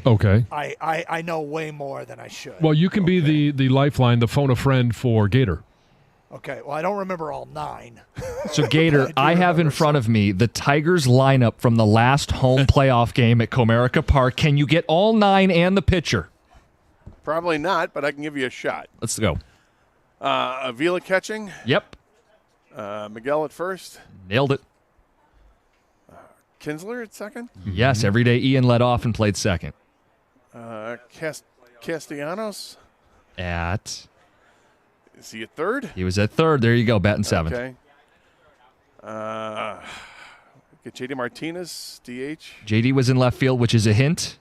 All right, so. Victor Martinez. Dan Dickerson's here helping out. Dan's thinking. He's just thinking aloud. Yeah, you talk about phoning a friend. You got some inside knowledge. I think there's one. Sorry, I've been trying to set up the Zoom, so I haven't been paying full Outfielders going to be well. I'm left with 2 outfielders. You need right field, center field, shortstop, and pitcher. All right, shortstop. So I can tell you. It's not a normal guy, right? Right. So it's like Andrew Romine. It is Andrew Romine. There you go. All right, pitcher. I mean, I don't know. I mean, you could go with a bunch of different pitchers. So is it Justin Verlander? No, it's someone synonymous with that 2014 season. David Price? Yes. Good job. Okay. It's David Price. You need right field and center field. Okay, so I need Dan 2 Dickerson's playing a log in the background. We can hear a little bit. Yeah. I don't know. Is there a Castro involved? There's not a Castro. Right Okay. field, most famous for the previous season when he tried to make a big catch and went over the wall in Fenway. Oh, Torrey Hunter's out there. Torrey Hunter was batting second and playing right field. The number 9 hitter, people loved him. He was a cult hero, fan favorite, could play every position. DKB in center field. Donnie Kelly, baby. Donnie Kelly, baby. There it is. You know what's crazy about that? Now that we've gone back and thought about this, is that Torrey Hunter was in right field and Don Kelly was in center field. Like Torrey Hunter, one of the great center fielders of baseball, was playing right field in that team. Yeah. Dan Dickerson goes, because he was 36. I get it. 38. No, I get it. It's just interesting that, you think about great center fielders Right. of the last era, and Torrey's one of them, but because he's at the end of his career. Because at the end of the career, he's not playing in center field. So, interesting. No, I'm not hearing myself at all. Okay. We got you. We got you. We can hear you. Yeah. Just check. There's Dan Dickerson. Check. All right. You ready to go? I'm ready to go. Can I bring them down here? Yes, you can. We're going to come all the way down. We're going to disappear. We are. Yeah, we might as well. Yeah. We'll see you at the ballpark later, boys. Sounds right. good. Thank you. Dan Dickerson next. It's Carson Anderson, 97.1.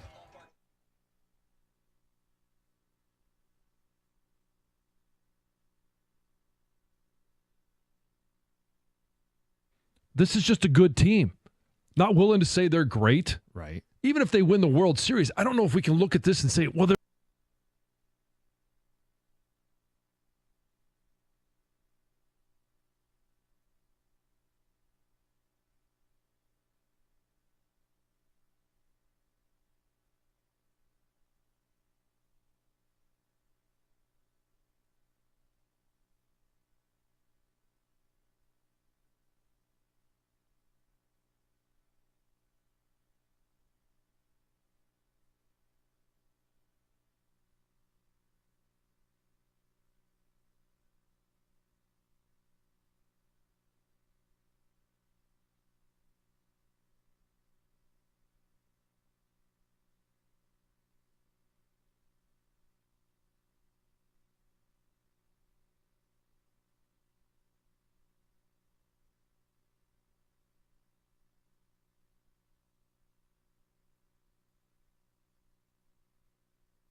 Carson Anderson, 97 won the ticket. Happy playoff day in Detroit. And without further ado, let's go right to Dan Dickerson, the voice of the Tigers. Hello, Dan. Hello. This is fun, Isn't it great?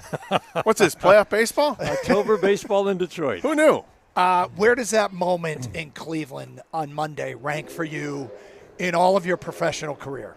I mean, it's all the postseason games, right? The ones that they win with some dramatics in it. Those are always probably in the that top 10 or whatever. So it's in there for sure. It's so funny. Like on the Maglio home run in 06, you're trying to anticipate what might happen. What's the most likely thing to happen here?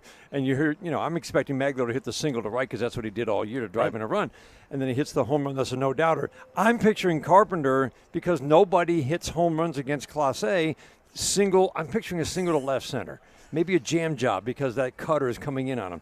And that ball left his bat. The funny thing was Meadows had hit one high off the bat at about a similar angle a couple innings before that ended up on the warning track. I thought that ball was going out, and I think he got it off the end of the bat a little bit. So this one I hesitate a little bit because it was such a high angle. And then you watch Brennan in right field turn and like, oh, yeah, I can drag this out for a second. Well, all three of us felt the same thing about Parker Meadows. We thought it was a home run, and it wasn't. And you're going through, as a broadcaster, okay, how am I going to anticipate this? But how could you possibly anticipate? This is Class A. Oh, my gosh. That's why it was so beautiful. I mean, it's just, And you get Jake Rogers and Trey Sweeney get base hits off of – they did it off of Class A. And then you get a third guy up like, there's no way. Giving up back-to-back hits maybe once this year, maybe none, because he gave up, 35 hits this year? You had to get 3 hits in a row with 2 out spaces empty to win it? And then it was 4 hits in a row because Vierling comes up next and gets a base hit. That's insane, Dan. It really was. That's what this season is, though. This season has been insane. Yeah, at some point you just have to go, we can't explain it. But you know what you can explain is that the way that these guys, the preparation in every at-bat, and so that preparation that you've done all season now becomes heightened in the postseason. I can think of the number just so many times where I said, this pitcher allows a 170 batting average. I mean, Class A was 115 batting average against lefties. And they come up with good at-bats because of the way that they are prepped, because of the way these guys talk to them about, okay, this at-bat, you're going to get this. You have to look here, and you're going to attack that. And the quality of the at-bats late is impressive, and it's all the prep that the hitters do and the staff. I love post-game when they brought it up to AJ, the Kerry Carpenter home run. He goes, yeah, but how about the 2 singles before? And the Perez at-bat at the end of the 8th inning. I mean, he showed this guy's not unhittable. Line drive on a 1-2. Yep. I think that's one of those ones you're like, oh, that's a good swing. Yeah. And then it leads to more good swings the next inning. I don't know, but it's certainly, a piece of it. Part of the magic, though, is it was the last vestiges of the JV trade, and a guy that was perceived as a throw-in on the Flaherty trade. The Tigers didn't perceive him that way, but the public did, and those are the guys that came through to lead up to the Kerry Carpenter. What is he, a 21st round pick or 19th round pick coming through in this massive moment? Yeah, in a massive moment. And Sweeney, the double play he turned, runners at first and third in a 0-0 game in the 7th or 6th. Man, and it was a 6th inning. That was a thing of beauty because he had to charge, and he's actually fielding on the grass and throwing it back to his left to Keith. Also an example of how much Keith has improved defensively. And it's been this way all year long. He was a little slow on the turn. He wasn't turning double plays at a great clip early. He's become very efficient because he works, and Joey Cora works with these guys. That was not an easy double play. That was beautifully turned. Sweeney's been huge for this team. As I was going to say, as great as we've seen the pitching staff pitch in the second half of the season in particular, I think the real growth is on the defensive side because early in the season, this was not a very good defensive baseball team. Torkelson was not good at first base. He was missing plays. Obviously, Baez had taken a step back with what he was doing in the field. And they looked kind of lost. You weren't sure who was going to play third base and what was going on. Now in the second half of the season, the defense is a strength of this team as much as the pitching is. Yeah, the numbers back it up. And defensive runs saved is not, a be-all, end-all. But it's a pretty good – it gives you a start in the right direction of where the strengths of a team are. And they're third in the American League. And you notice the good defensive teams are right up there in the playoffs. But it is a reflection of right now, Green, Meadows, whether it's Vierling in right or Perez in right, they just don't want to let anything drop. In this ballpark, that's huge. Not as big in Cleveland because that ballpark is, so much smaller. But you're right. There's just right now you're going around the infield, you're going around the outfield. Everybody's playing at a very high level. And Torkelson's much improved defensively at first base. That's not a small piece of it when you see him, the scoops that he makes, the stretch that he made on that double play. You're right. It's a big, big component. Defense is such a big part of postseason baseball. You can't give away 90 feet. We could relive Game 2 forever, but Game 3 today obviously is massive. And I think their starting pitcher is a bit of a mystery. He's got 16 innings pitched this year, midseason acquisition. He's had a fingernail issue. He had blister issues. Shoulder. Yeah, what do we do with this guy? What do we know about him? He's old. He's Alex Weber talking about. Cobb. Sorry. He's a ground ball machine.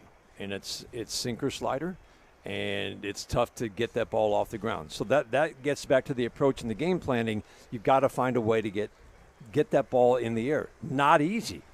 I mean it's short sample, but he's a ground ball 55-60% ground ball guy.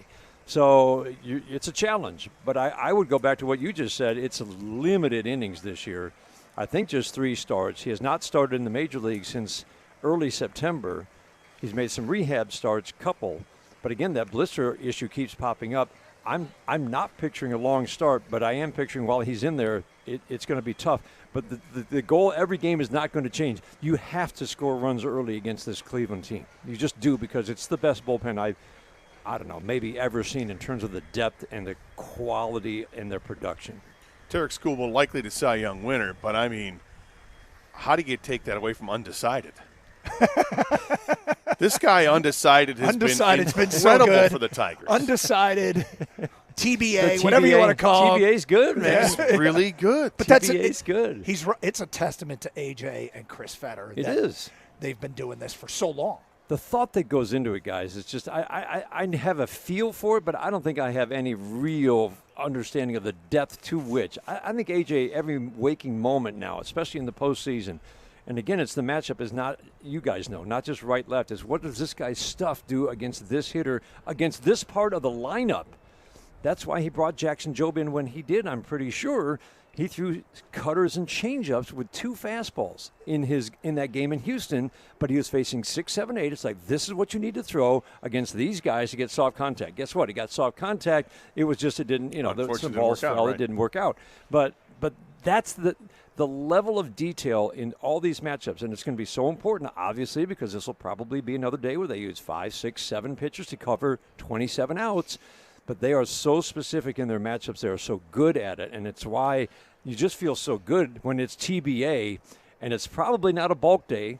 It might be, but the way it's going to play out, if they just keep getting outs, I picture more of what we saw in Game 2 in Houston. So you're around the team more than we are. When you get after a game like the other night, right, and then they got to go and discuss who's going to pitch the next day. I mean, do they put the lab coats on as a slide roll out, and they shut the door? It's the laboratory. I mean, how long do you think that these guys contemplate what they have to do? Is it an all-night affair? Or? No, I think they probably knew who was going to start Game 3. I don't know, but my guess is it's going to be Tyler Holton. Doesn't matter what he did the other day. This guy's been money. You wanted to get through the first 4 guys, probably. But the way I like it, AJ describes it is, okay, there's a plan, there's a general plan, but he's always got, as he talks about, pass to victory, 3 pass, 4 pass to victory, depending on what this guy does. All right, now I'm reading and reacting. I know I'd like this guy to follow this guy if he does this. If he gets through the first 4, I know I want this guy to come in next to face this part of the lineup. If it goes a little bit deeper and he's now in the bottom, this part of the lineup, I'm going to bring this guy in. So that's how it plays out.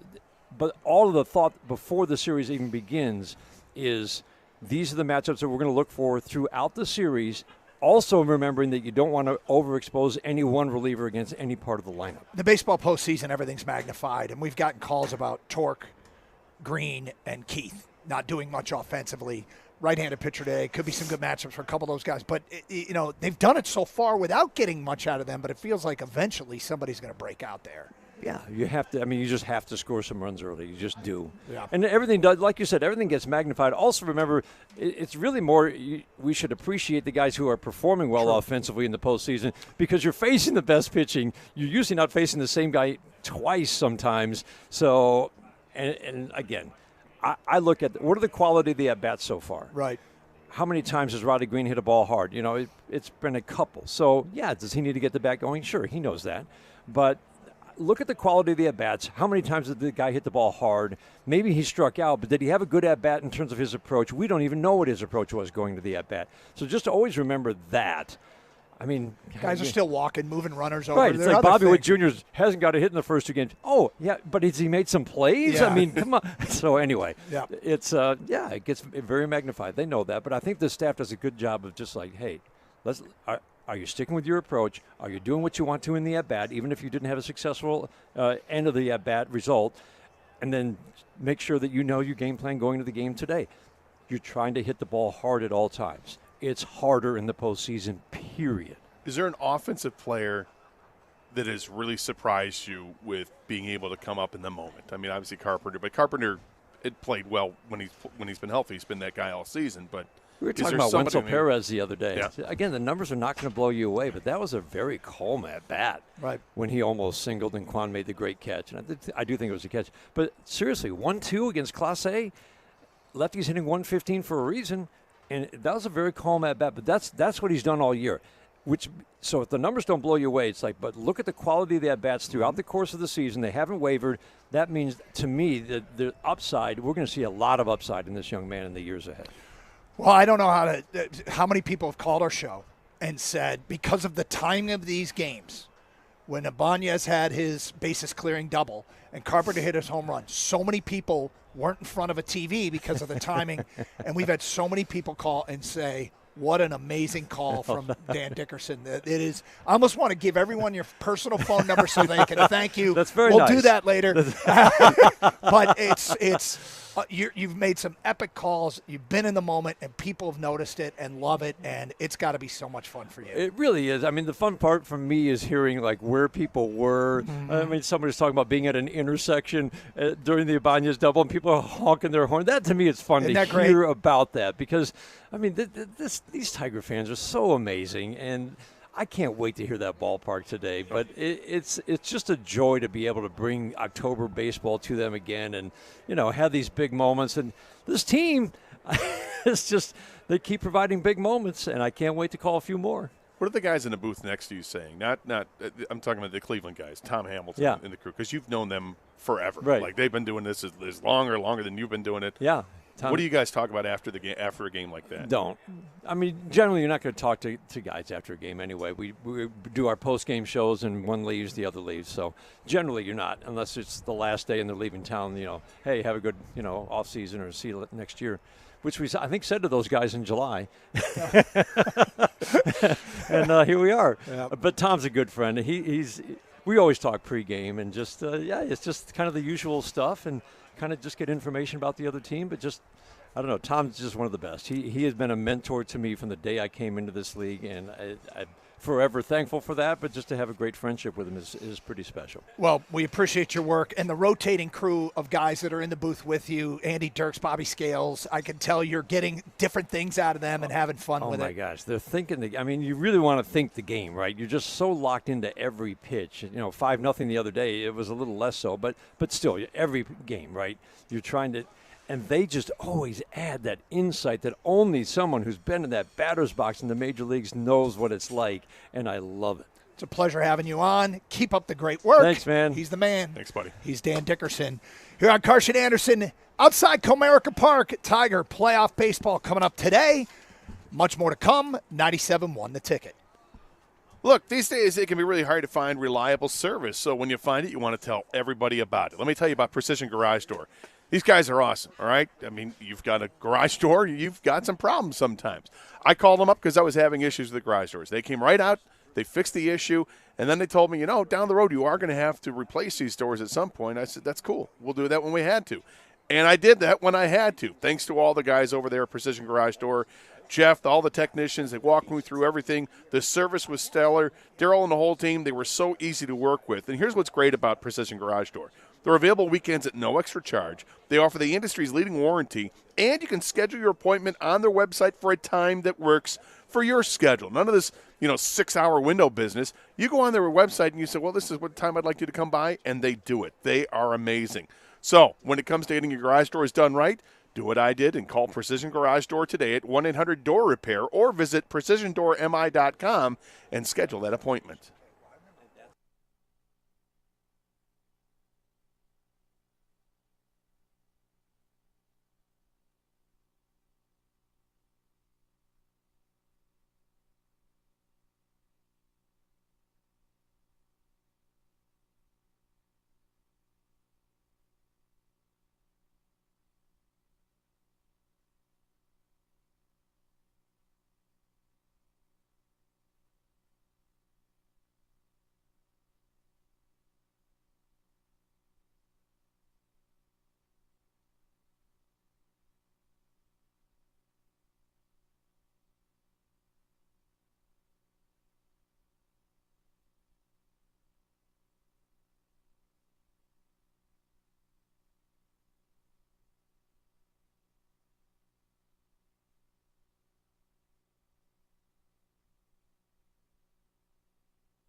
Outside Comerica Park prior to Game 3 of the ALDS Tigers and Cleveland Indians.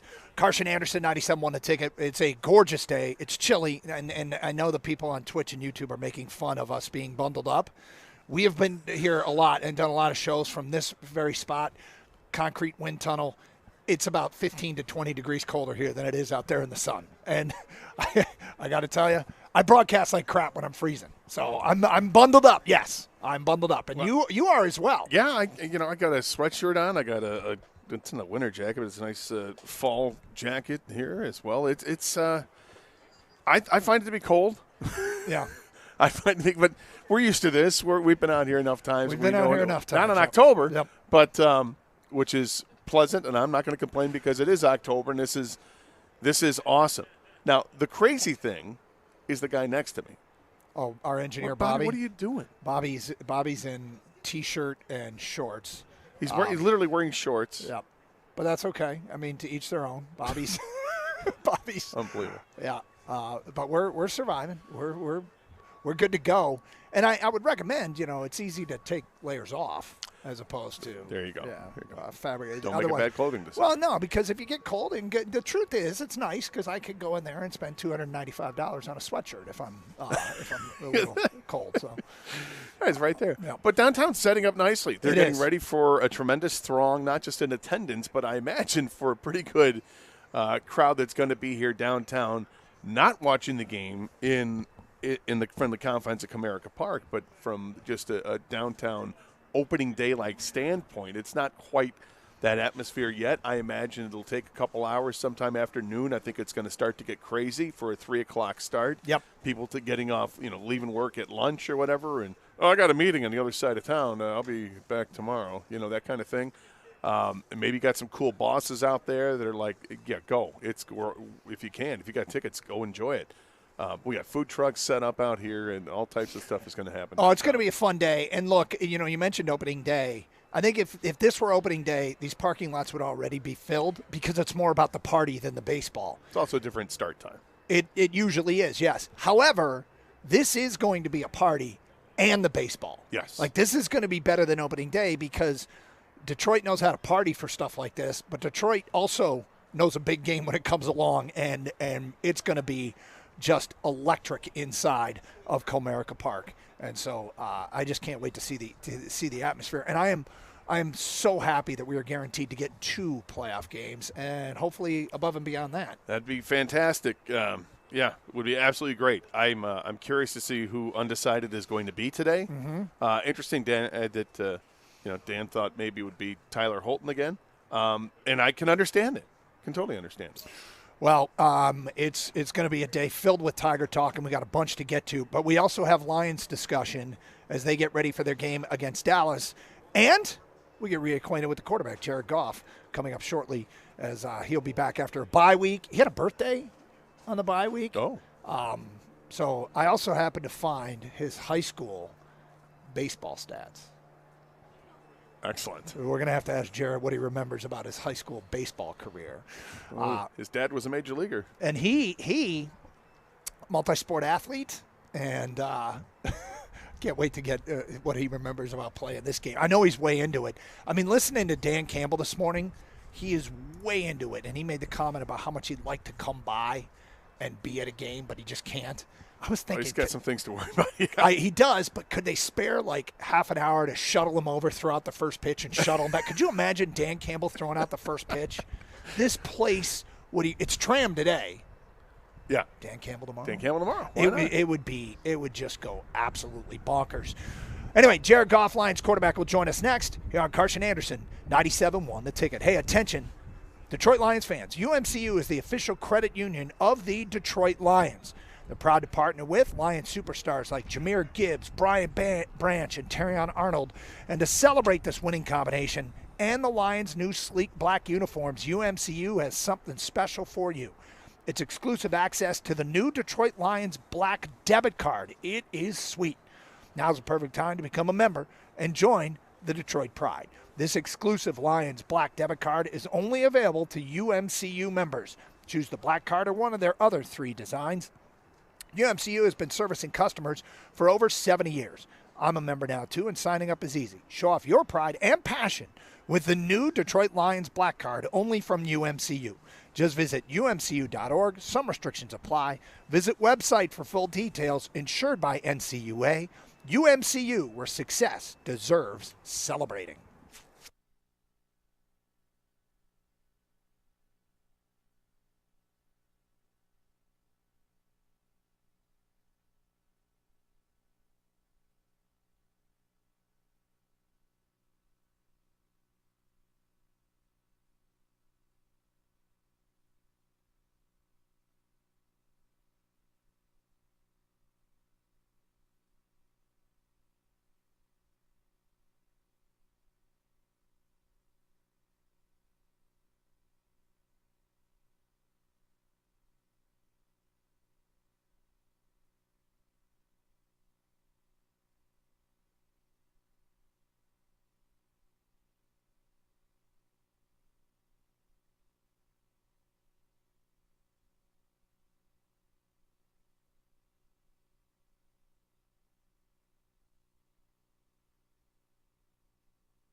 Well, Tiger fans, we are back in play. Postseason baseball today in Detroit. It's been 10 years and 4 days since the last Tigers postseason game in Detroit.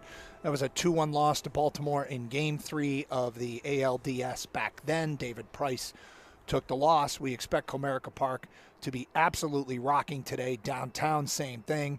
Opening day is great, but this is going to be better because, well, opening day is a party, and then there's also a game. Today is a party plus the game. So it's going to be a big day in Detroit, and I'm really, really fired up for it. And we hope the Tigers continue doing what they've been doing. Well, that'd be great. Yeah. Just keep doing what you do. It doesn't bother me at all that it's undecided starter. I mean, I think in years past we would have freaked the hell out, and this is just we've become accustomed to this over the last 2 months of baseball. Yep, and the way they're doing it feels like taking a strategy that has been implemented sort of part-time, and they've turned it into a full-time thing. And it doesn't work without A.J. Hinch really being able to play the right card at the right time. All right, let's talk some Lions with the quarterback. It's time to go inside the huddle with Lions quarterback Jared Goff. Brought to you by Ford, built for America. Carson Anderson outside Comerica Park. Tiger baseball this afternoon. But, of course, we'll have Lions football on Sunday. Lions at Dallas. Time for our weekly conversation with Jared Goff. Chance to get caught up. First of all, happy birthday, Jared. Well, did we lose Jared? 5 days now, so yeah, you got me? Yeah, got you now. Sorry. Happy birthday. Oh, thank you. Yeah, it's coming up. It's in it's day after the game, so it's in like 5 days. Thank you. But yeah, and you guys said talking football. We can talk baseball if you guys want with the big game today. Well, I do. I actually do. I want to start with this. I went back and found your high school stats. Here we go. Oh boy. Do you remember your batting average in high school? You know, so I played 2 years of varsity baseball. My first year was a sophomore. And we had changed to a wood bat league that year. So that year, my average is going to be low. My junior year was probably at least 300.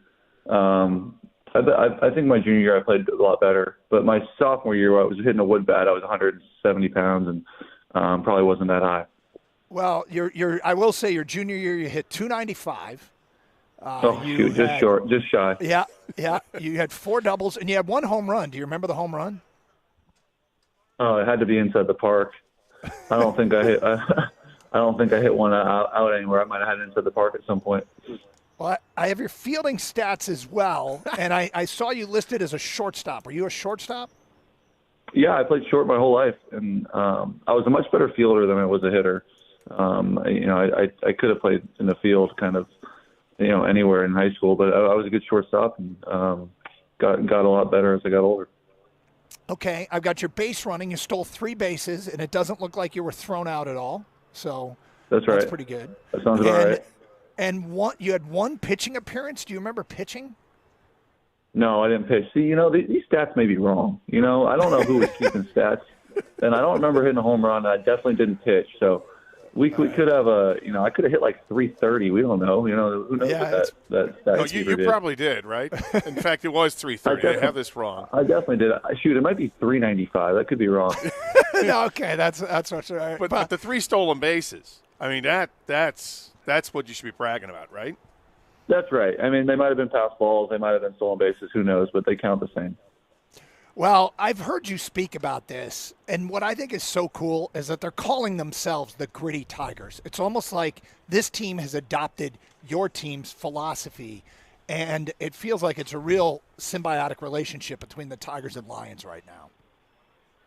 Sure, yeah. I don't think the word grit or gritty is exclusive to us in it by any means. The way they did it this year and the way they've done it the last couple of years and kind of built themselves to this moment was very similar to the way we kind of did it. And I think, the last month or so for them has proven that and how gritty truly they are. And it's been fun to watch them now get into the playoffs, beat the Astros, and now get the reward of these 2 home games in front of these fans. They're going to get to experience it, and I can't wait to watch. Yeah, A.J. Hinch mentioned the other day that you guys have become kind of friendly over the last few years. And can you talk about that relationship with A.J. and do you guys communicate while this has been going on with the Tigers in the playoffs? Yeah, I got to meet him, whenever I ended up here for the first time in the spring when I was traded here. And, we've stayed in touch and remained supportive of each other. And I'm such a huge fan of his. He's been great to me in our success and supportive, and try to reciprocate for him when they're playing well and even show him support when they're not. So I think it's been great. He's a great coach, and it's been fun to watch them have success now and be able to sit here and watch a home playoff game. One follow-up on that, and then we'll get to football. You're a Cal guy. He's a Stanford guy. Does that come up? I know. Maybe right in the beginning. Yeah, I know. It was a hurdle to leap, and it usually is for me and a lot of Stanford guys. But a lot of times those guys aren't half bad themselves, and you can get over that pretty quickly. Good to know. All right, let's talk some football. You got Dallas coming up. For fans and for us in the media, there's been trips to Dallas that feel like things were not just. And last year, again, it felt like an opportunity was taken away from you. Does that put a chip on your shoulder? Is that something you guys take into preparation for this game, or is all that stuff overblown? I think I talked about this yesterday with the media as well. Sure, you're upset about it, but I don't think we were intentionally screwed. I think they just made a mistake, and those things happen. It was unfortunate, but I think more than anything, similar to last week, we had lost to Seattle 3 years in a row, and we're kind of tired of it. And I say the same thing about Dallas. We'd gone there now 2 years in a row before this, and have lost, and now this will be our 3rd trip down there. And it's like, all right, we're kind of tired of that same old go down there and lose. So we want to change that script and find a way to win. When you come off a game like you did against Seattle, and I know now it feels like it's been forever ago, and yet 18 out of 18 in that game, a couple of touchdown passes. You caught the touchdown pass from Amon-Ra St. Brown, who threw a beautiful pass to you. But what do you improve on offensively after going nearly perfect as an offense on Monday night? There's a ton. I know the stat sheet looks perfect, but the stats don't always tell the story. And in a lot of instances, it's luck on both sides. When the stats don't look great and you still feel like you played well and you win the game, you're like, all right, you got unlucky on some things. And there was a little bit of luck involved when you don't have a ball hit the ground, and sure, there's many things to work on, though, and many things to get better at. And, I'm excited to go out there again and try to surmount that and play even better. Is there a play that you'd like to have back? I got to imagine it's the safety, but I know you kind of mentioned something about somebody being open on that play too. Yeah, sure, that'd be the one. I mean, if I can just avoid that rush just a little bit better and maybe take one less hitch and get the ball out, it'd be a nice big gain to Tim Patrick, and game would be over right there, and wouldn't have to put our defense back on the field, wouldn't have to kick it to him and put all that at risk. So would like to have that one back. And again, yeah, sure. I mean, there's more than just that one, but that's a good example. You just mentioned Tim Patrick, and Dan Campbell spoke of him this morning and talked about how nicely he is fitting in every way. And, I mean, I know how much you rely on trust with your receivers. How quickly is that being built with Tim Patrick? Yeah, it really is. It really is. He has been a perfect fit, and he's unselfish. He blocks. He cares. He's a great teammate. And then he's competitive, and he's got great hands, and he's trustworthy on his routes. And as a quarterback, that's kind of all you can ask for. And has been tremendous. I think getting him on that dagger late in the game last week was kind of good for him and I to kind of get back in the rhythm. I mean, you think about a guy who hasn't really played real football for a couple of years, to get him back feeling good, getting in a rhythm. And I think it's just the beginning, and the sky's the limit for him and I can't wait to keep growing with him. I mentioned the St. Brown touchdown pass to you. Now that you've seen it on film, are you even more impressed with how that play worked out? Yeah, it was awesome. It really was. It was the perfect look, and he made a great throw. And maybe a little bit underthrown, but I'm not going to complain about that. I'll make it right for him on the other end. He helps me out a ton on the other end, plenty of times, so I had to help him out this time. But yeah, it was a fun play, and I'm happy we were able to score. Are you saying you went up and got a contested ball? Is that what you did? Yeah, well, I'm not going to say that, but you guys can say that. Yeah, it was. He could have led me a little bit, but I slowed down and made it right for him. And, he returns the favor for me plenty of times, so I'm happy to return one for him. Frank Ragnow, it sounds like he's going to be back. We hear torn pec, and I guess we've heard this before, but it just sounds like he's a madman. He's going to miss as little bit of time as possible.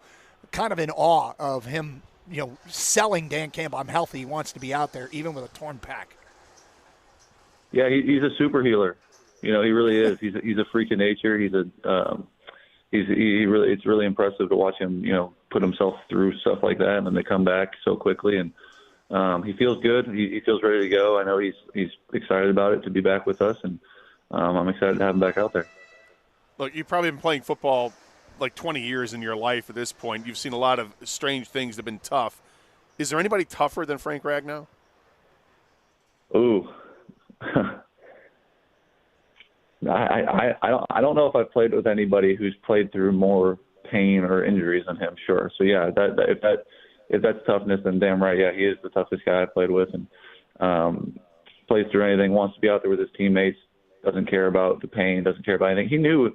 I mean, during that Arizona game, I remember him saying in the huddle in like the first or second quarter, he's like, "I think I tore my pec," and I'm like, "Well, are you gonna take yourself out?" He's like, "No, I'm good."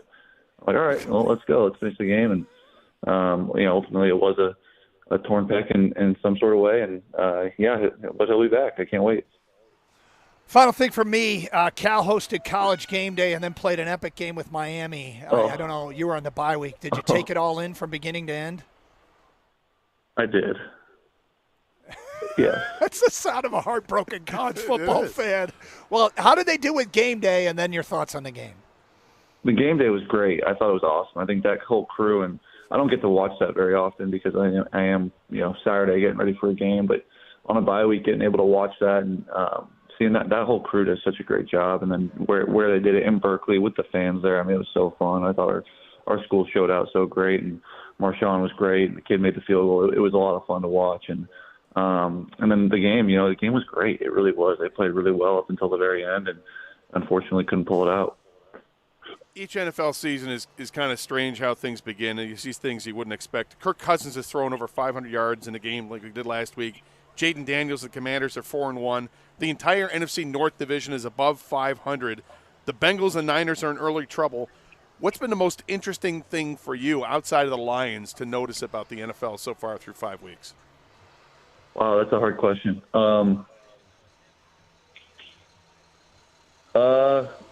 Shoot. Probably that, I'm not surprised that the Jaden Daniels having such success with his assistant quarterback coach being David Blau. It's a good friend of mine and making sure that kid's ready to play. He's been playing great. Nice. That's great. Jared, we appreciate your time. Best of luck in Dallas, and we will talk next week. All right. Thank you, guys. There he is, the quarterback of the Detroit Lions. Jared Goff joins us every week. What are you laughing at? David Blau comment. It's great. I mean, his guy, David Blau. Let me think about that. David Blau. There you go. There you go. All right, let's get to some Tiger talk outside Comerica Park. Here on Carson Anderson on 97.1 The Ticket. Look, I know you see them. They're everywhere. Red, white, and blue trucks, and they're out there to help you. They're the great trucks from the people over at the only plumbing and HVAC team that I trust. That's Birmingham Plumbing, Heating and Cooling. Look, it's getting cold out right now. I mean, it was in the 40s last night, and if you don't have your furnace working at optimal level, then you know you've got issues. They're going to help you keep you warm this fall with the most up-to-date and efficient equipment on the market. But you don't have to take my word for it. You can check out their A-plus rating from the Better Business Bureau, or how about some of their 5-star reviews that are out there on Google. So whether it's your furnace or your water heater, a boiler, or water filtration, schedule an appointment online at birminghamplumbingco.com. Birmingham Plumbing, Heating, and Cooling, your Metro Detroit boiler experts.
All right, Doug Carr, Scott Anderson, 97-1 a ticket outside Comerica Park. Huge game this afternoon. Look forward to this place filling up, and it is going to fill up, and it is going to be raucous.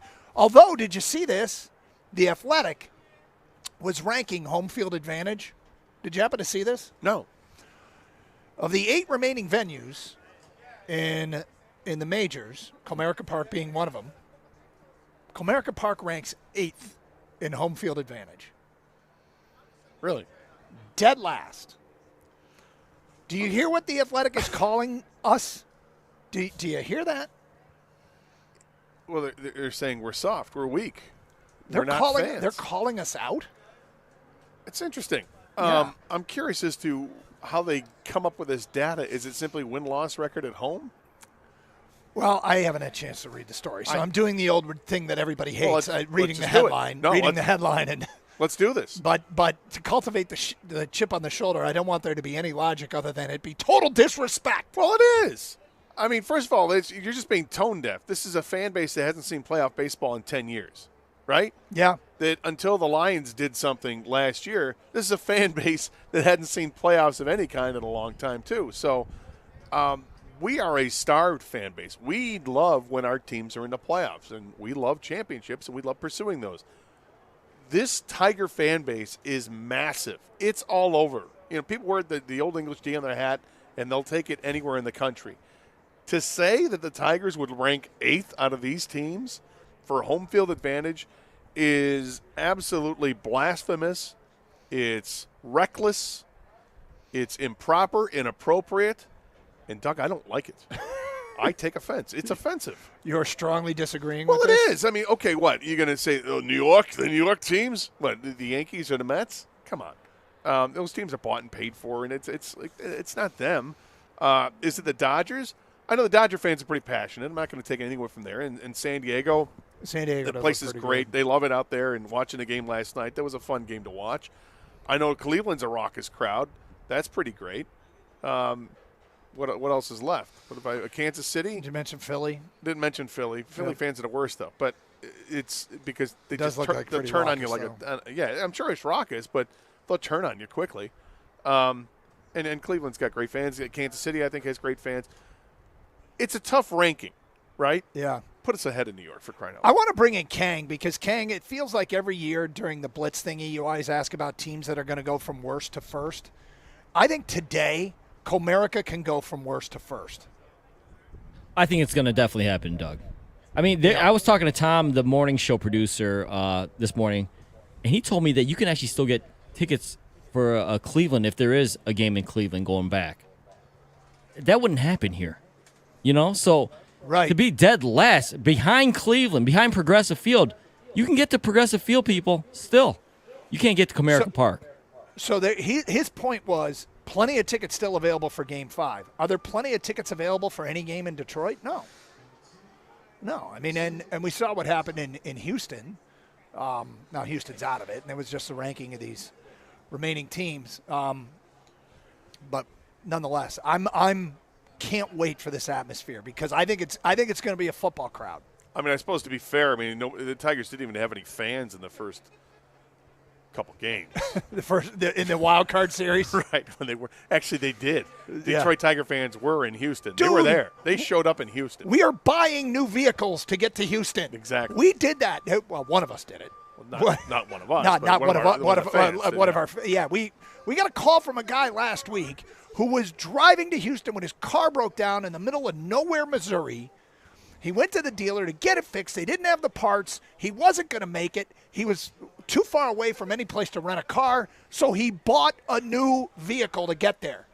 He spent, what did he say, $32,000 on a new car to make sure he didn't miss the game? It was a truck. It was a truck. Yeah, it's a truck that's going to go into service. He's going to put it into his landscaping business or whatever he has. So rank that last.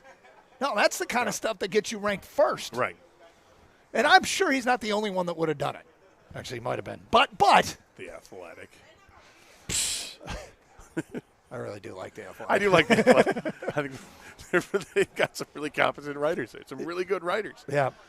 Unlike some other places. I mean, it could be because they don't know what this is going to be like.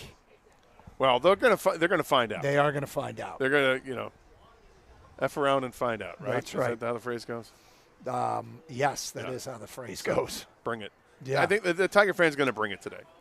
Oh, it's going to be wild. We're starting to see a few trickle in. I'm telling you, at noon, Doug, this place is going to be a zoo. I completely agree. And I hope people can make it down here, even if you don't have tickets, to take advantage of what should be just a crazy atmosphere. I think that's what people are planning on it. I think you're going to have twice as many people downtown that are here just to be downtown as opposed to going to the game. Yeah. Okay, just a reminder that you can stream this show and all the shows on the Odyssey app. Download it for your mobile device today. You can stream through our website, 971theticket.com, where Birchie and the Evan Kid are responsible for great content. Birchie and the Evan Kid, I like that. Yes. And we can stream with video, where we are outside with the cameras set up so you can see where we're broadcasting from outside at Comerica Park. So you can check that out. Go to twitch.tv, search up 971 The Ticket, participate in the streaming chat. I have noticed that the chat is being used to mock us today. They are mocking us because we are dressed for winter type of atmospheres. And I will say, until you've walked a mile in these shoes, it is chilly out here, admittedly. Now, I'm getting a lot more crap than you, though. You know why? Because you have gloves on. Because I'm wearing gloves. Yeah, I just keep my hand in my pockets. Yes. My hands in my pockets. But no, it's where we're at. We're not in the sun just yet, and we're surrounded by concrete. We're in a shaded area. It's windy. It's colder here than But if you want to see how ridiculous we look, go to twitch.tv, search up 971 The Ticket. Same thing, youtube.com. And again, feel free to, well, I guess I don't have to give them license. They already do rip on us in the streaming chat on those sites.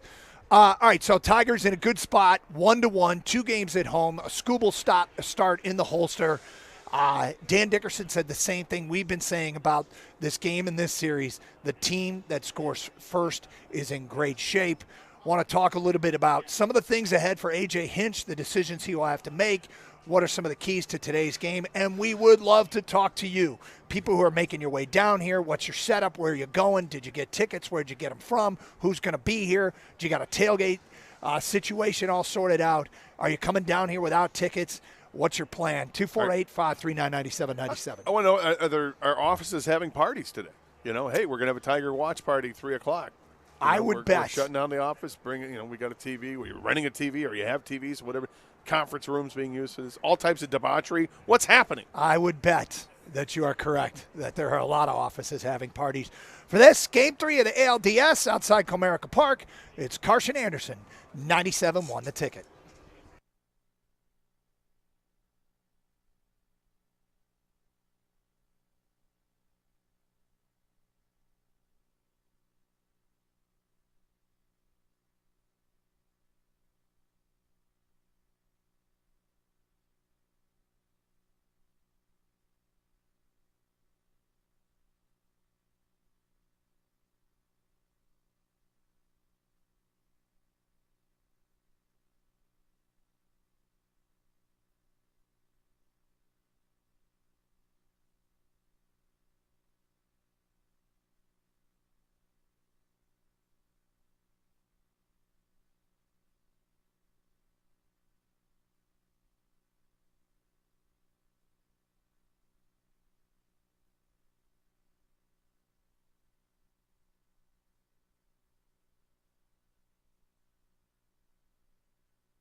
Yep, early crowd trickling in here to Comerica Park for a game that is coming up in roughly 4 hours, and we'll have it here on 97.1 The Ticket. It is Game 3 of the American League Division Series.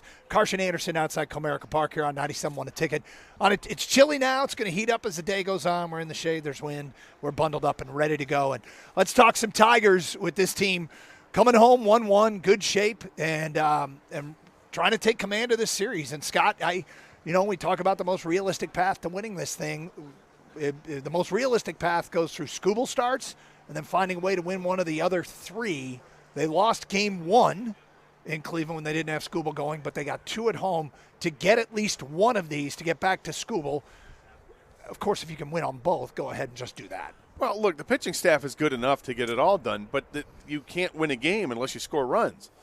So the offense is going to have to step up. They've scored in 1 inning in the 2 games so far, and that's an issue. Yeah, it isn't. It isn't. Like, I'm. Of course, you want them to score more. And right now, the 8 remaining teams, they have the worst runs per game. The Padres are averaging 6 a game. The Mets 5.67. The Dodgers 4.67. The Yankees 4. Philly 3.67. Cleveland 3.5. Kansas City 2. Detroit's averaging 2.75 runs per game here in the postseason. But you know what that means? Because I kind of think we know who the offense is. I hate to say it, but the evidence is there. If we take this team for what they've shown us, we know what Skubal is, right? We know what the bullpen is. And if we know what the offense is, that means you have to find a way to win games on the margins. And that's where the defense comes in. That's where the defense and the base running. Those are the ways you win games on the margin. And you know what the thing about it is? If you take a look at the base running, in the postseason, Parker Meadows got gunned out trying to get down to second base on a ball that was in the dirt. That was a stolen base attempt after he didn't get the bunt down. That's winning in the margins, is you got to make those plays more often than not. Matt Veeling's the one that got thrown out on a ball in the dirt. Justin Henry Malloy got thrown out trying to get to second. But they're trying to get that extra 90 and win on the margins because they don't have a great offense. Now, if the offense suddenly Riley Green and Colt Keith get hot, great. But in the meantime, the formula they're using, kind of out of necessity, is working because they have been playing good defense, and for the most part, they're getting that extra 90 first to third stuff. No, they've done a great job with that, and that's been the formula for the second half of the season. But it comes with being an average offense. This team is way below average right now. They have got to produce runs. Even if it's just 3 a game, it'd be nice to see 3. It's the long stretches they've gone through where they don't score that has me concerned a little bit. Now, I'm feeling a little bit better today because it's Cobb on the hill, and it's he could be dynamic, or he could be like, oh my God, I can't believe this guy's actually pitching in a playoff game. You're not really sure what you're going to get. He's right-handed, so that means that the lineup could be heavy left-handed. We'll see who's going to go.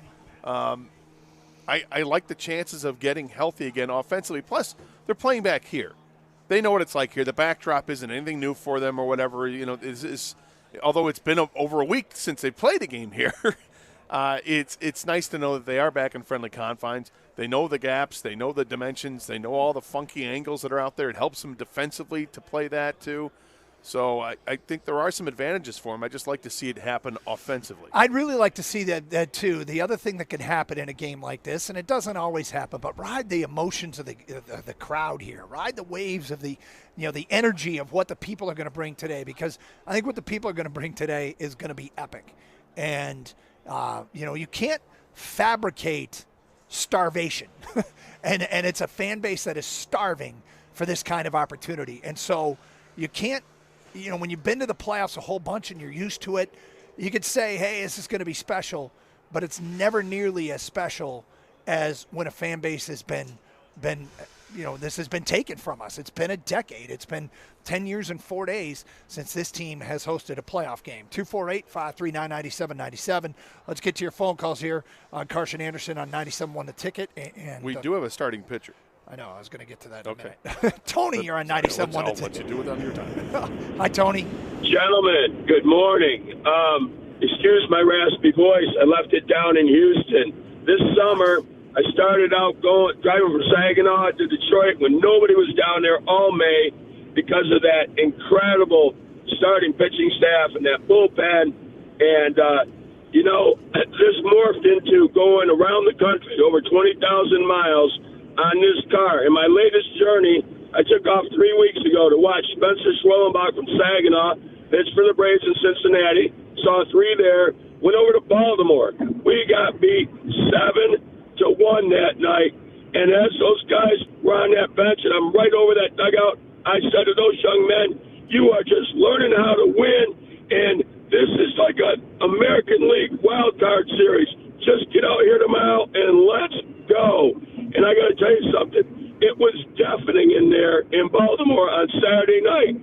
Foley couldn't get it out. Bases loaded. Nobody out. Zach makes the play. Frickin' Trey Sweeney won't let us lose. And then they go on to win on Sunday. So now I go down to Atlanta to see Spencer pitch against the Mets. I'm down there for 6 games, and I then have to call an audible because the Tigers are clinched. I got tickets both for Baltimore and Houston. I end up in Houston, and I got to tell you, Minute Maid was deafening. Now they got a roof. And then I went up to Cleveland, and I left my voice there, and I just challenged every single Tiger fan in there today to be deafeningly loud.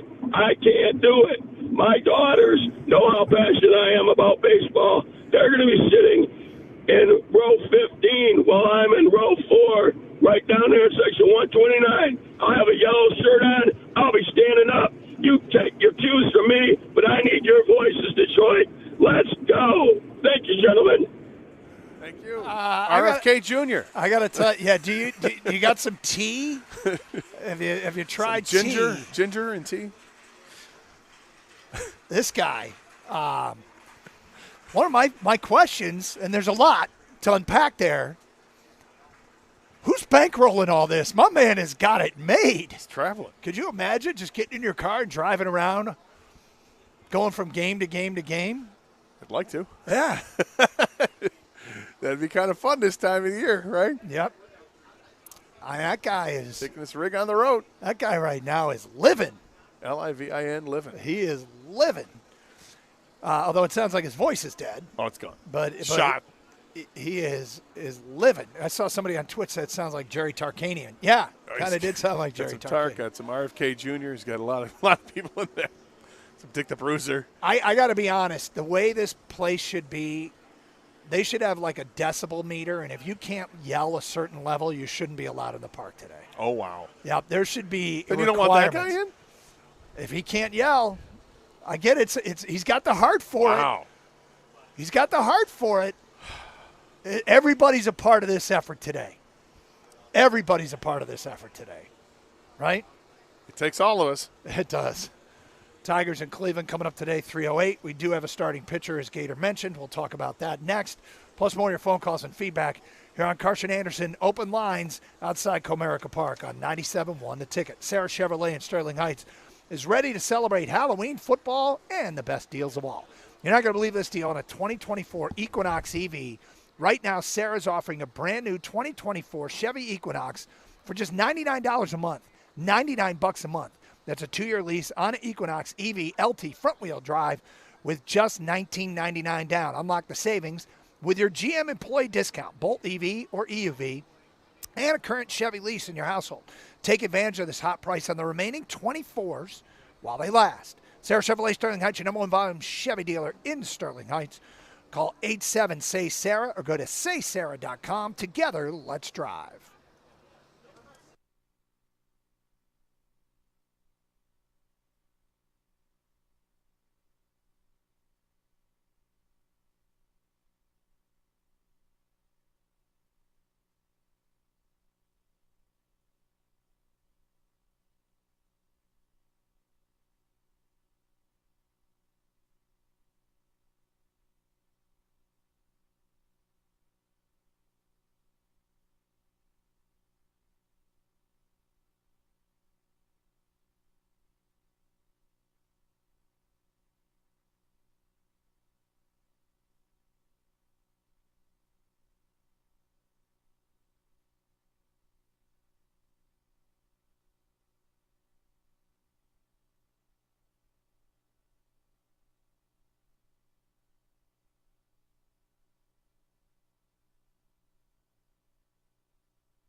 All right, Gator mentioned it earlier. The Tigers have announced a starting pitcher, and it is Kiter Montero.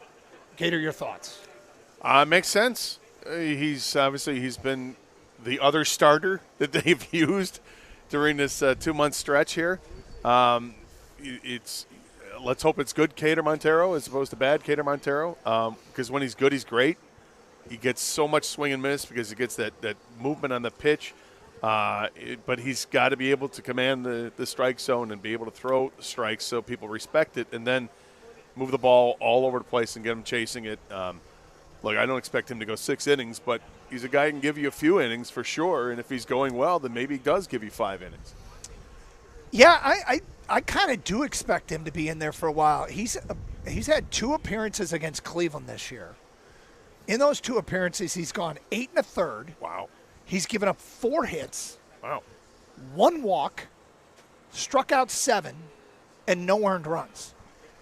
So 8 1/3, and you know how many pitches it took him to get through that 8 1/3? 90. 98. Okay. So when he threw the 9-inning complete game 3-hitter against Colorado, that shutout, he did that in 96 pitches. So they like this matchup. They might be going into this and saying, because when we talked with Dan Dickerson earlier, he talked about how, sure, there's the guy he's starting with and a plan, but as he put it, there's like 4 plans. There's 4 paths to victory. Yeah. If Montero goes out and is this guy, then you just leave him in there. Yeah. You just let him keep rolling. Because, he didn't go 2 times through the lineup on Saturday when he faced him, but he's gone 2 times through the lineup earlier this year when he went 6 1/3 against Cleveland of shutout baseball. So, if he needs to come back and do the righty-lefty thing and throw them off, he can. But the bottom line here is Kiter Montero has had success against this Cleveland. And you look at that and you go, oh, well, of course they're starting him. Well, that makes sense. Right? Where was this information before? It was right there in front of our face. The most obvious thing. Go and look and see who's had success against Cleveland. And, Kiter Montero. Nice. Yep. Yeah, like I said, when he's good, he's great. So let's hope we get that form of him today. And also, as we've continued to say, get off to a good start offensively. Get a lead early. The confidence builds, and then the pressure gets tighter and tighter and mounts more and more for the team that isn't scoring. All right, feedback coming into the Carson Anderson inbox. The Tigers are serving as a much-needed distraction to Hurricane Milton. I hope to still have power at 3:08 today and 6:08 tomorrow. Go Tigers, sign Carey in Orlando. Yeah, that's a tough deal right now, man. Yep. I was watching a lot of the coverage last night, and you're just hoping that the storm starts to abate a little bit before it hits landfall, because Category 5, no joke. I don't know where it's at now, if it's still there or if it's dropped down to a 4, but it's when you talk about thoughts and prayers, this is legit. Before something happens, please, hopefully everybody's going to be safe and get out of this with minimal damage. Next text, hopefully Montero can stay away from the home run ball. That's the biggest fear with him. Well, yeah, hopefully he can.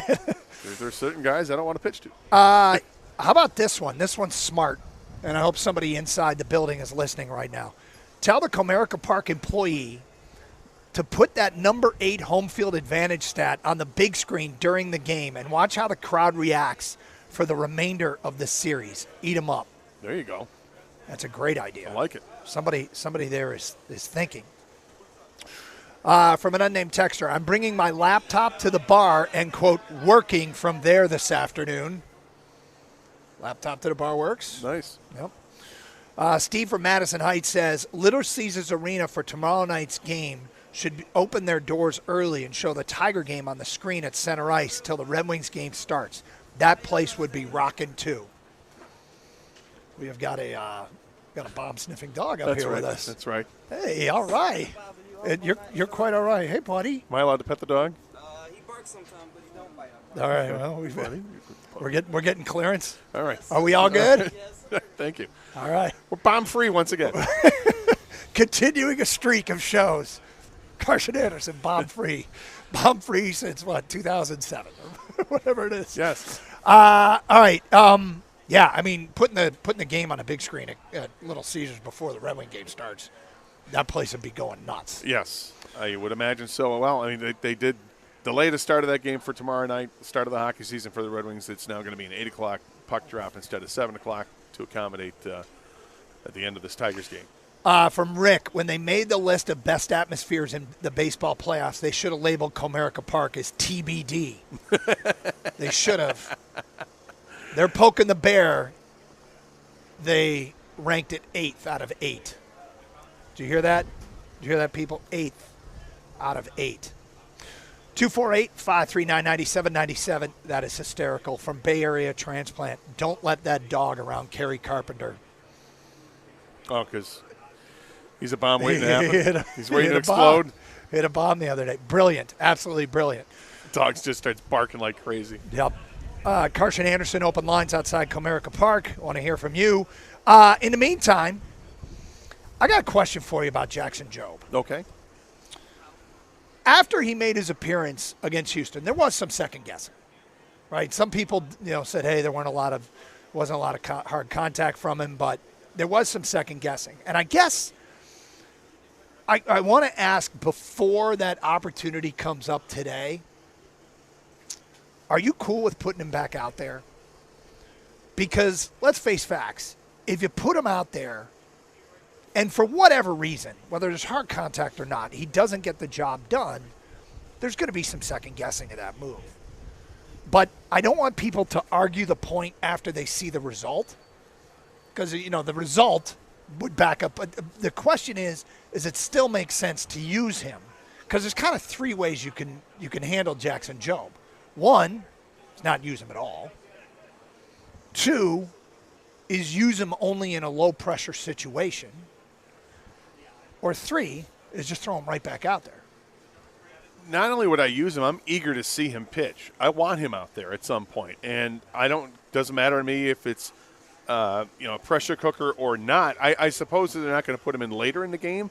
But when we get a game, and maybe it happens today, maybe not, depending on how long Montero can go. But if we're talking like middle innings and you're ready to change pitchers up, absolutely. He's on the roster, right? Yep. Okay, well, if he's on the roster, you've got confidence that he can get the job done. What happened in his first outing in the postseason, I have no issue with. None at all. Okay, he hit the first batter, barely got him on the jersey, but it's a hit batter, take the base, right? And kind of settles down, but doesn't get rewarded for settling down and making pitches that should have gotten him out of an inning. So I have no problem with him whatsoever. If I was A.J. Hinch and I went out there to get him to bring in another pitcher, would have shook his hand and say, hey, man, we'll talk about this afterwards, but you got don't hang your head. You were fine. You made some great pitches out there. Just didn't get the help from the defense that we thought you were going to get. And, that's not likely to be a problem because the Tigers' defense is normally very good. So you know what I find really interesting is when you hear Major League Baseball players talk, and in recent days, Skubal and Kerry Carpenter have talked about this. Actually, Kerry Carpenter, I heard him talk about this in that podcast, the Road to Detroit podcast from a few years ago that I re-listened to. But so much of baseball is how do you deal with failure, right? Is you have to learn how to deal with failure. And it's as you move on in your career and you get deeper into your career, you learn how to do that. You're better adept for bouncing back. And that's why I'm strangely not as worried about Spencer Torkelson as some people are, because I think it's just a big part of the game is slumps and getting out of slumps and not letting yesterday's results mess with today's performance. There's ebbs and flows, man. But the thing about Jackson Jobe is he is at the infancy stages when it's the hardest. And even if he did pitch well, and as much as people will tell him, hey, there wasn't a lot of hard contact, it's still got to be something that's difficult at his age to deal with. Now, some guys are just wired differently, and maybe he's one of them where it's no problem. He'll go out there and think, I'm striking out the side on 3 pitches. Like that's maybe the way he's wired to think. But it's going to be intriguing to see how he responds if he's thrown as a rookie 21-year-old with 3 career appearances. It's 3, right?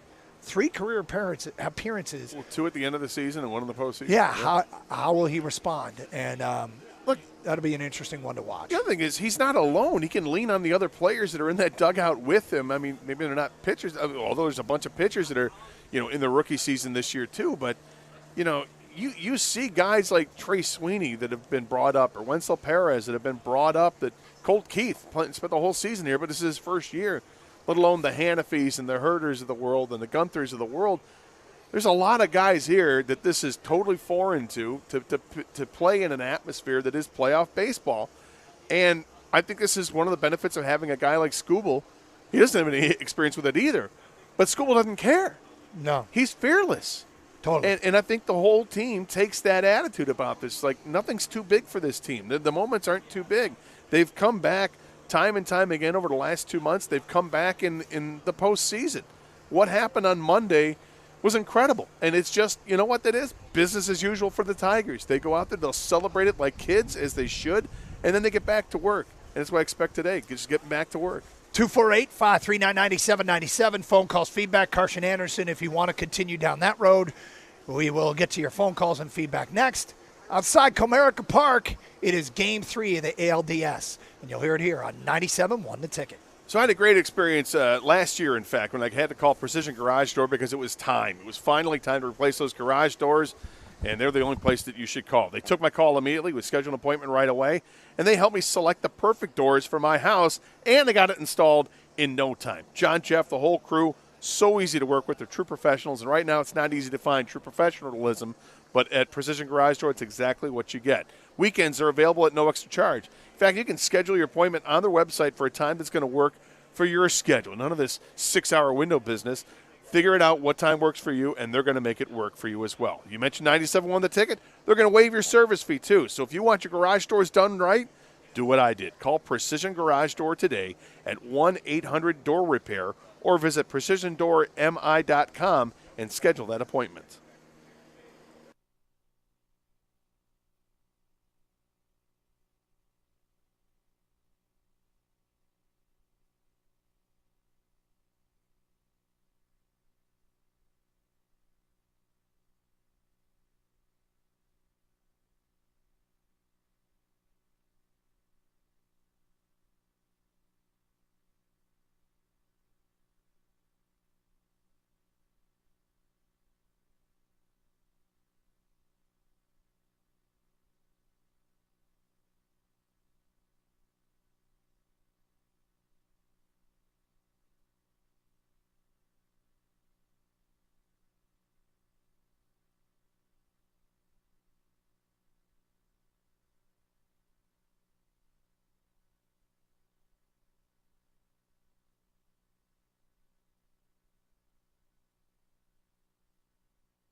Outside Comerica Park, Game 3 coming up today. Tiger fans, hey, it's been 10 years and 4 days since we last hosted a postseason baseball game.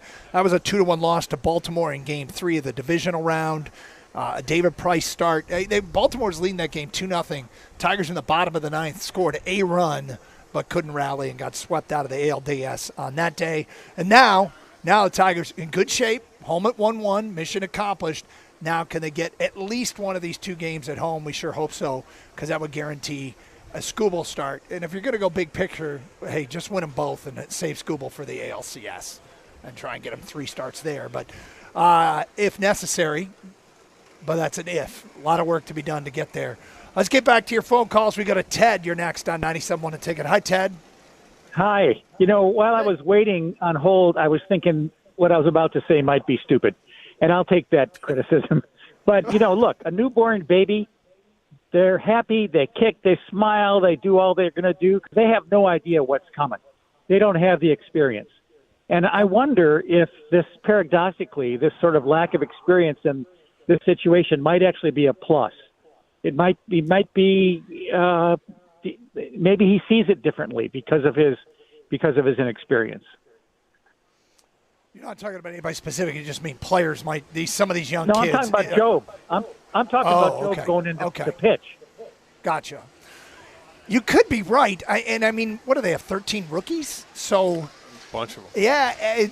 I guess if you're the manager of this team, or you're a fan of this team, or you're on this team, you're probably going to say, let's use anything we can and turn it into a positive. Let's say yes, that's what's going on, whether it's true or not. Our lack of experience is helping us. That's what you say. We're playing with house money. There's no pressure on us. There's no pressure on us. We're going to do this 10 times. We're just getting started. Well, I like it. Try and spin everything to you and sell it to your young kids. Hey guys, one of the reasons why you're doing this is because of the way you're wired. Just keep doing what you're doing. You don't need to hear anything else from me. You guys are built for this. Right. Just do what we've done for 2 months now. We've been winning games because of the way we talked to Dan Dickerson, because of the way they prepare. You know what you never hear at the trade deadline? You never hear the line, let's get rid of the veteran experience we have for the postseason run. Like, you never hear that. So it's counterintuitive, but it's kind of what's happened here. This whole season's been counterintuitive. Yep. You wouldn't think after you trade an asset like Jack Flaherty that you were going to start to go on a win streak. You wouldn't think that getting rid of all the veteran presence on the team was going to. And then Baez with the surgery, and all these things have happened, and yet they're better for it. And I was glad to see this story. Saw it last night. I think it was in the paper today in the Free Press about Javi Baez and how he visited the Tiger clubhouse while they were in Cleveland for Game 2, and the clubhouse loves Javi Baez. Yeah.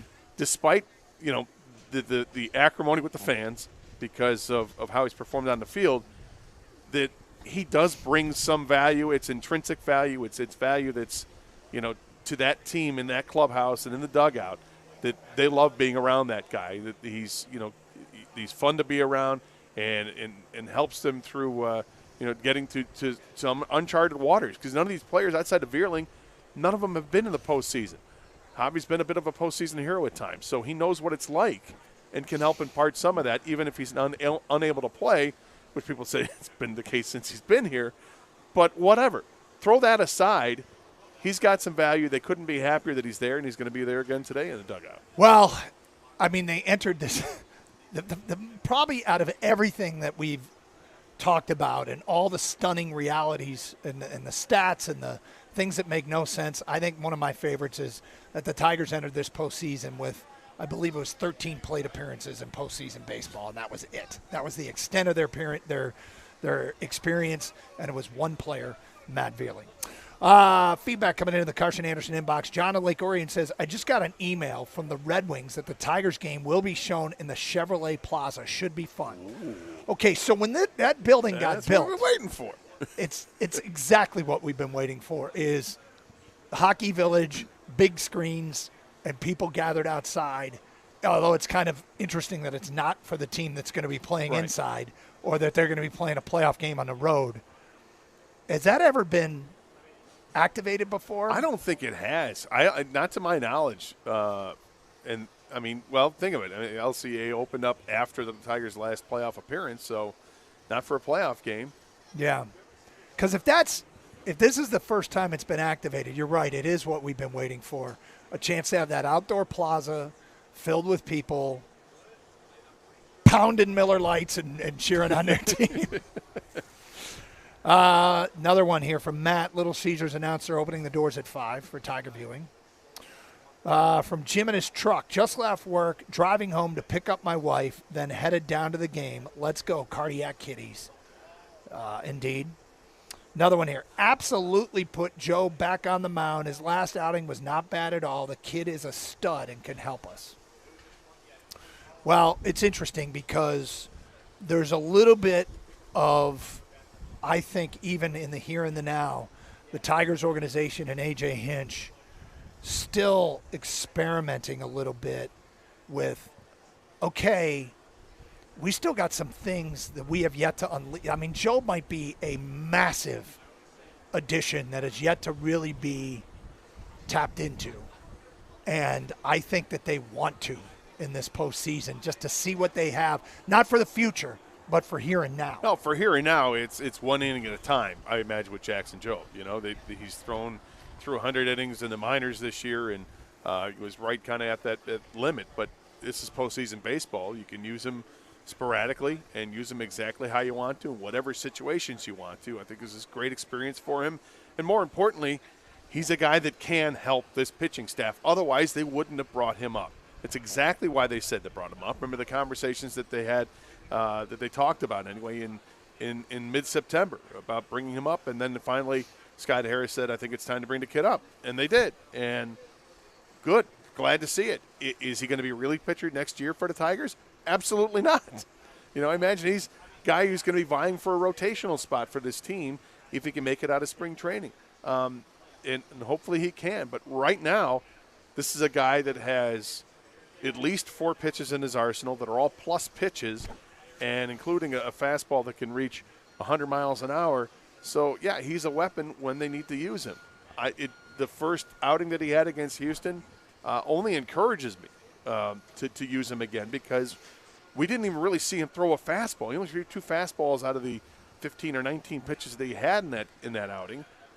Everything else was slider or sinker or curveballs, changeups, whatever it was, but they weren't fastballs. So they haven't even seen it yet. And that's the other thing. Cleveland has no idea. They haven't faced this. No. So this is kind of cool. From AC in Monroe, yes, you do play Jobe, and it should be in the right spot. His first appearance is over. He's in a different space now. Next text, sorry, but he didn't fail at all. He got no defensive help, and he did what he should have done. He's got that outing under his belt, and he's going to be even more confident than he already is. And then next one from Rick is Jace Young in AJ's doghouse. He could benefit from postseason play. Well, I mean, everybody could benefit. You're doing what you can to win every game. Everything's situational. I think he's the last guy off the bench for this team the way it looks right now. They trust McKinstry more in the field, and they should. And at the plate, I think it depends on, what you're looking for in that situation. Although they still trust McKinstry more as a pinch hitter. So I don't have a problem with it. You're talking about the last guy on the roster. More than likely, that was the last decision to make. Was it going to be Jace Young, or were you going to bring up Badu, or were you going to use another arm to put in the pitching staff for the postseason roster? It's Carson Anderson, open lines outside of Comerica Park, broadcasting live prior to ALDS Game 3. Got a question. As we settle into this series with Cleveland, something invariably happens with fans. And we're going to ask you if it's happened to you yet today at 11:46. It's Carson Anderson, 97.1 The Ticket. Take advantage of this great offer from CGC Water. Save $1,000 or more when you bundle a Connecticut Premier Softener with a Connecticut K5 drinking water system. Call 855-339-4242 or visit cgcwater.com. If you're not filtering your water, you are the filter. Don't be the filter. Let CGC Water Treatment and Plumbing take care of all your plumbing needs. For a limited time, CGC is waiving the trip charge on all related plumbing calls. CGC Water, your authorized independent Connecticut dealer. Call 855-339-4242.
Carson Anderson, Comerica Park.